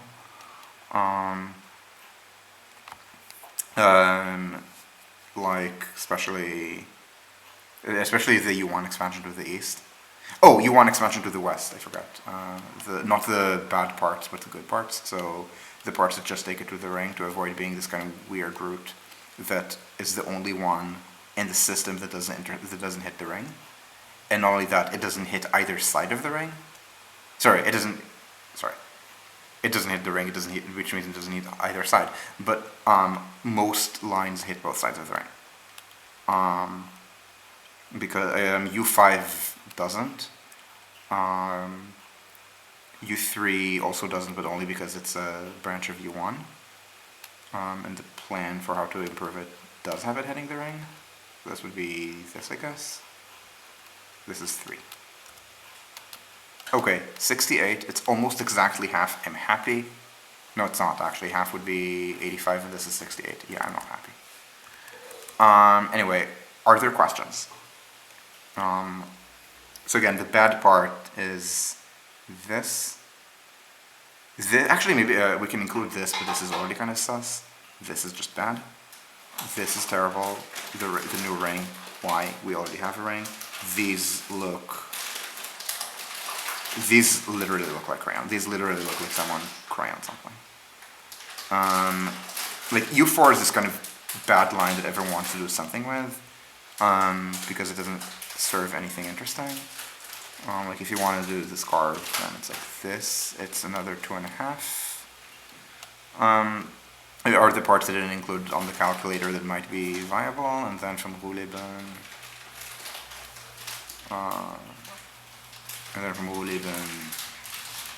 to Spandau. We don't even need to go underground because U2 is not underground here, and I imagine people will object to an L, but first of all, fuck them, and second, look at how much space there is next to them anyway.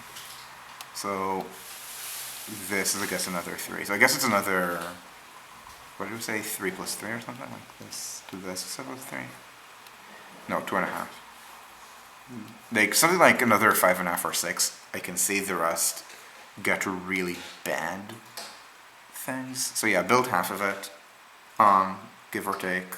Let's also say it's half by cost because I'm including the more difficult parts. So the parts that have a lot of crossings, like this and this. Maybe I guess maybe this is supposed to be more difficult, but it's not. And maybe I'm throwing away a lot of the easy things, like the various very Crayon-y outer expansion in the south mainly. So yeah, spend half the money on this. It's like, I don't know, we said what, 68 kilometers. Berlin costs probably about 15-ish billion euros. Yeah, spend the 15 billion euros. Spend a little bit extra on S-Bahn expansion. Spend a little bit extra on trams where it's not appropriate to do U-Bahns, which again I'm mostly thinking of Zonenelle, plus a bunch of circumferentials. And yeah, build that, that's fine. And if you're worrying about value left on the table because of the 670 euros a ton carbon cost, spend your energies on making this look like this. Because currently this is undeveloped, and plans for changing that stalled in the outgoing administration.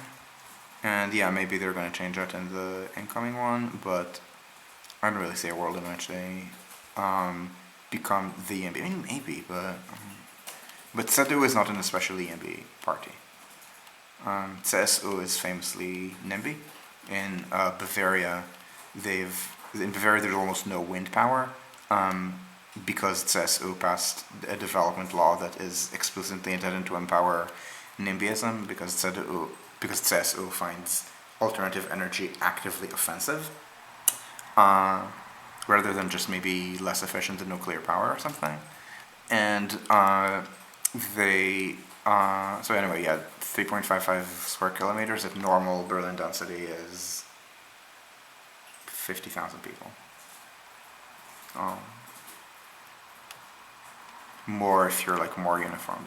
I guess there's going to be internal parks or something. So yeah, anyway, are there questions? I was expecting everyone to have deserted me when I kept saying numbers like 7 or 8, but I was saying 12 here. Like I want this to end around 10 or a bit after 10, so it's going to be a 3-hour stream, but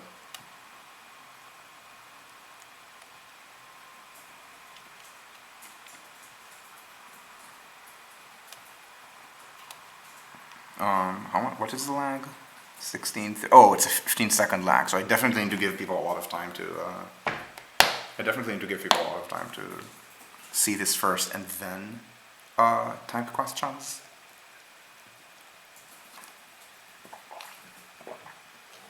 It's the best time to eat chocolate and stuff.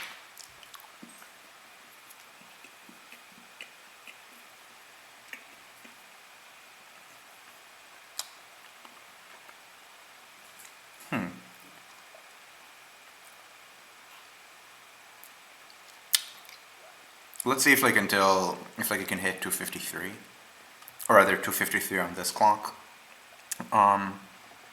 before I tell people, before I stop this if there are no questions. It's gonna be weird, like there's no, so on Zoom, you can, thank you. Thank you for the question.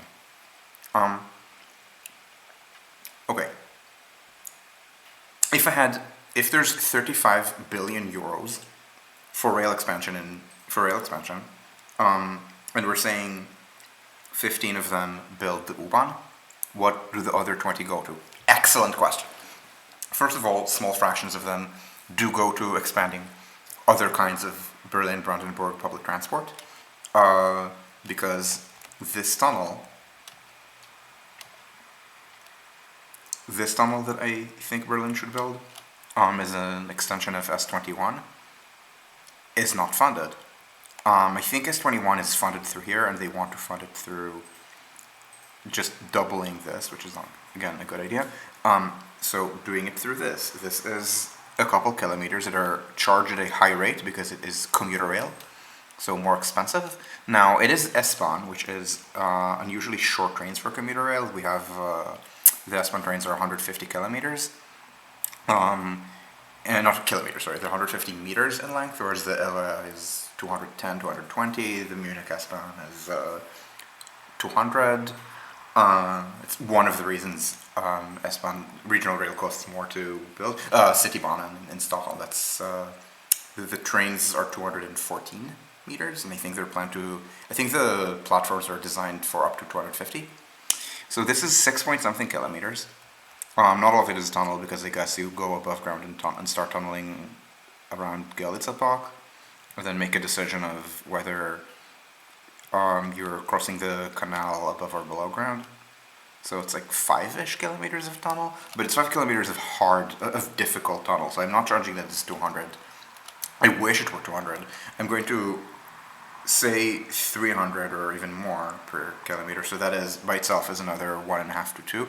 And I'm going to ask the people not to look at how much München is spending on the second S-Bahn tunnel, which again is a more difficult environment. It's much more city center-y than this. This is only the end of it would be city center. It's longer trains, and that project has had some unusual difficulties. The less said about the cost of the second Munich S-Bahn tunnel, the better. The sad thing is that it's a little like Second Avenue subway, despite the horrific costs. It's actually justifiable on ridership and capacity grounds. So yeah, part of it is you build things like this. You spend a little bit of it in trams. Again, you don't do 1,000 kilometers tram. I think you do maybe 100 kilometers of trams. I think is what I'm guessing Berlin needs. And here's what you do with the rest. You don't build in Berlin. This saturates at a. I mean, the demand for public transport saturates at a certain level. I think it's much more important at that scale to complete the intercity rail network. Yes, Steph, this is a map of Berlin. I'm discussing the BVG plans. I'm discussing this specific Crayon that BVG just released, as partly because new rules have been released that are increasing the social cost of carbon for infrastructure planning purposes to 670 euros per ton of CO2, and partly I think they're just winking at the expected incoming CDU cabinet in the city is, look at all the U-Bahns that those leftists failed to build. Can you please let us build U-Bahns with parking rides at wrong locations, and also at places that are flagrantly parallel to the S-Bahn. What the fuck is this? This is BVG's Crayon. Steffi, this is Crayon made by people who actually run trains. This is not my Crayon. I have Crayon. I'm going through the matrices arguing that my Crayon is superior to BVG's. Again, you could add a few things, like maybe this again, but I mean, or do this on like that alignment, or whatever. Or add this one as the thing that I'm missing that I'm counting as good. But anyway, the point is that where do you spend the saved 20 billion? Again, a little on S-Bahn expansion, a little bit on tramways, and the rest you don't spend on Berlin public transport infrastructure. It's okay to spend money on things that are not urban public transport. What do you spend them on? If the money has to go to infrastructure, intercity rail. If for some reason the money has to be around the Berlin-Brandenburg region, here's some really good intercity rail that you can do. You actually build in NBS, where you build a high-speed line between Berlin and split to Halle and Leipzig instead of making. And yeah, I mean it's a pretty fast line. The existing line goes 160, sometimes even 200, I think. But This is an extraordinarily flat area. You do it with 0 tunnels, so it's not actually expensive. In Germany, the cost of a high-speed line is deemed to be 30 million euros per kilometer. Euros of, I believe, 2020 prices, not 2022. But that assumes the normal amount of tunneling, which is pretty extensive in Germany, 20, maybe 30%. This is going to be more like 0%, so you essentially connect to VDE8. Here, and like maybe you do it so that you also can go to Leipzig with only a little bit of a tie-in. It's like 130 something. Yeah, it's 400. No, it's 400. It's 4 billion euros, and this I think cuts about half an hour, because Berlin to Leipzig right now is about an hour 15, and at high-speed rail speed,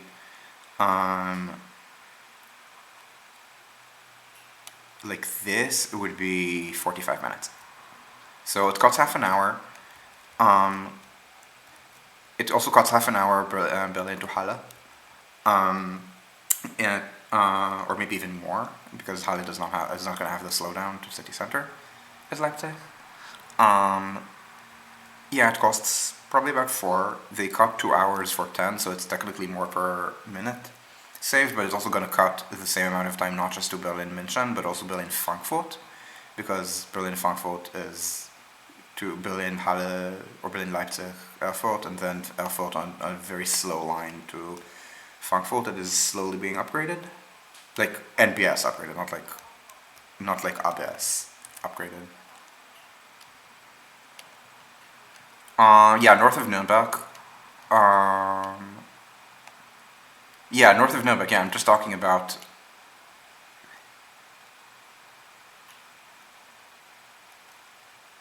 Yeah. So the point is that So the yeah, do a lot. Bear in mind, the U-Bahn runs every 5 minutes, maybe every 4. Like, it's not at capacity. The S-Bahn, yeah, I mean, you invest in the S-Bahn to add more capacity, to essentially let them run every at least 24 trains per hour, if not 30, not 18, which is kind of ridiculous. I'm just pointing out the intercity lines that go to Berlin if it's somehow Berlin spending, because it's because a lot of the money that's being suggested to use the new 670 euros per ton is going to be at other places. So this is not 35 billion Germany-wide. I'm assuming it's 35 billion in and around Berlin. I'm assuming it's vaguely VPP. Maybe even a little bit farther away. So I'm talking about things like Berlin-Halle. And yeah, again, it cuts half an hour, but it cuts half an hour also to Berlin to Frankfurt. It starts making the system a lot more resilient, because a lot of the problems with the ICE is that it doesn't have a fully segregated system, so there's way too much track sharing over long distances, so it interacts too much with the regional network, and this is how the pad time is 25% over the technical time, and that's ridiculous. In France, it's, remember, about 11%. In Switzerland, it's much more reliable. It's 7%, but in France, the TGV is 11%, and that's French reliability, not Swiss reliability. So you start doing this, and that already cuts, again, half an hour in theory, but in practice, it allows you to do a lot less timetable padding, so it cuts even more. So that's why I'm bringing it up. But yeah, you do a lot of regional rail improvements, by which I mean, not for American readers, not S-Bahn. I mean, maybe you do some intercity investment to make sure that you just don't need to ever see an intercity on the Stadtbahn. So the Stadtbahn, the 2 tracks on the Stadtbahn that are not S-Bahn can run regular, let's say every 10 minutes, or ideally every 5 minutes, Regionalbahn service. And then yeah, we'll just split all these hourly lines, but has good urban service. Again, fast service to the suburbs. This is important at this range. This is what I would do.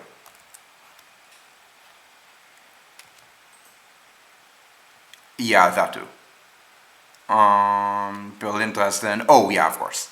I forgot. Berlin, Dresden is also. While we're talking about Berlin, HSR with Czech. I mean, I wouldn't say integration. They just have a problem where they think that they need a base tunnel between Dresden and Praga, as opposed to building high-speed rail that barely tunnels or doesn't tunnel at all, and then using the old line for freight, Chinese style. Anyway, are there any other questions? Because this is actually an exactly 3-hour recording right now.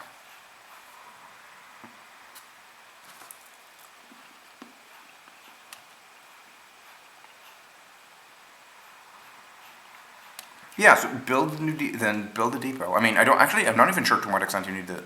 I guess you don't need the depot for terminating trains because why would a train ever terminate at Zuidkreuz when there is more demand south and north? But I guess the issue is that they need it for to replace the Ostbahnhof, like to replace like these yards, which are why some trains from the west should always, the intercity trains from the west go Spandau, and then they should always do this. That's the fastest way to get to Hauptbahnhof. Instead, they sometimes do this, which is a much slower way, but lets you go into the upper level. But yeah, build the related intercity infrastructure, I would say at that point. Again, I mean, in the same way that you can do like 70 kilometers of new U-Bahn, but 170 starts getting drunk, and you can do 100 kilometers of not S-Bahn, of tramway, but those more than 1,000 kilometers that the new left is proposing get to like very drunk places. Germany can do another, I don't know, maybe 2,000 kilometers, let's say, of high-speed rail.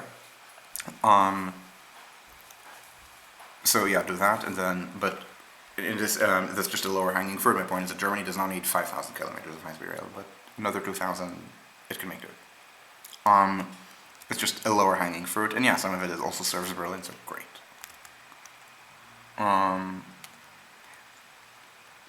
Yeah, the plans for the Deutschlandtakt are for the trains from the west to transition to the lower level.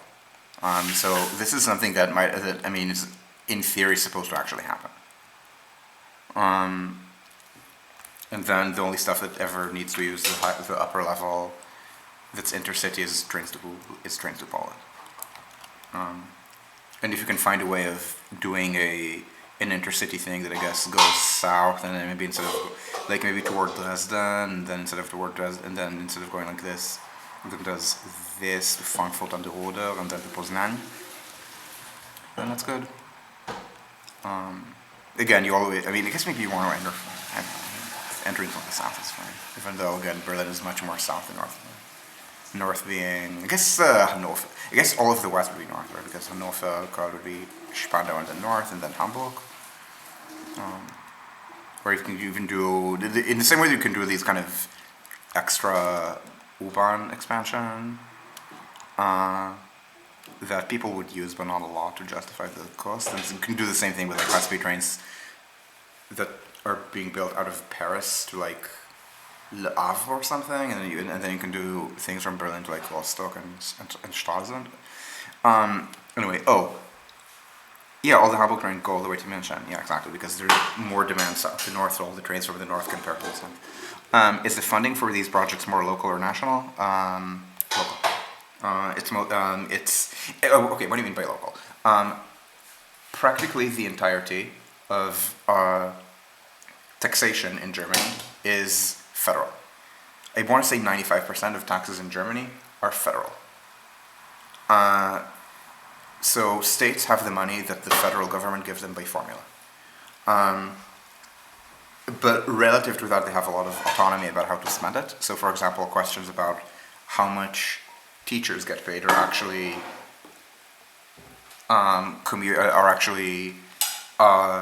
partly dependent on state politics. The kind of battle lines here being that generally under a left-wing state government, the wages of the salaries of the teachers at primary schools and vocational schools will be raised to be equal to those of teachers at Gymnasien. And right-wing in states run by the right, this does not happen. For example, Bavaria. And so the infrastructure decisions are local, and so it is a Berlin matter whether to build this. So now the federal government can complain. For example, FDP complained about the freeway not being expanded further. but they don't have a lot of power on that. I mean, I'm sure they can try to do like asshole American style power, where you say you can't, if you don't do this, we won't give you Y. But they don't have direct power, and at the end of the day, FDP is the party of talking a lot and doing little. So, the so what if this gets built is and even S-Bahn. The S-Bahn expansion is a Berlin and Brandenburg. It's a Berlin Brandenburg program.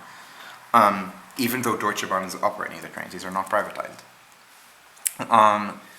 So it's not. So they're not exactly. So these things are not exactly. What's it called? They're not exactly fungible. But at the end of the day, the federal government gives money to the states for these budgetary purposes, so they can't say, okay, if we run out of things to fund, we can just fund high-speed rail instead. So to some extent it is fungible. It's a good question. Is there a last question before I need to run?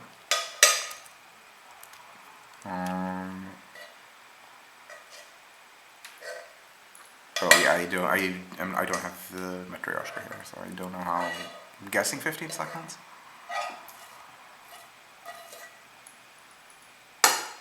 Oh, 12. Yeah, Germany's, yeah, exactly. So again, this Crayon, again, a little more than half is drunk, a little less than half is good. A lot of the Crayon here, especially for intercity, is good. It's just unambitious. As you mentioned, Steffi, the plans are the plans are too slow, and also I don't think they get how much they could be accelerating just from not having 25% buffer time from all of this unreliability. So yeah, this is the situation here, and if there aren't any further questions, then we can end this. Thank you all for sticking by me for like a longer than 3 hour stream, longer than 3 hour recording, which again always happens when I Crayon. Something to take care, something to point out, something to know for future reference. But yeah, so the idea of expanding the U-Bahn and spending a lot of money is not bad. Just oh yeah, the signal, yeah, ETCS is a good thing, but yeah. No, the truck rolls here are happening, it's fine. The problem is the signaling, the problem is a lot of track sharing, because they think that they're being Swiss and they're not being Swiss. Germany is not the only place that's heard of Swiss trains, but not how they function. Same way that a lot of NIMBYs here think that Switzerland doesn't build tunnels, which it does all the time. And not just across the Alps. So yeah, I'm actually glad that they're increasing the social cost of carbon. And I wish they also made it like a fuel tax, but sadly FDP. So yeah, I don't actually know if I'm going to stream on Tuesday. I might. As always, my Discord is the best place to know if it's happening. And I'll see you guys, and thank you, and bye.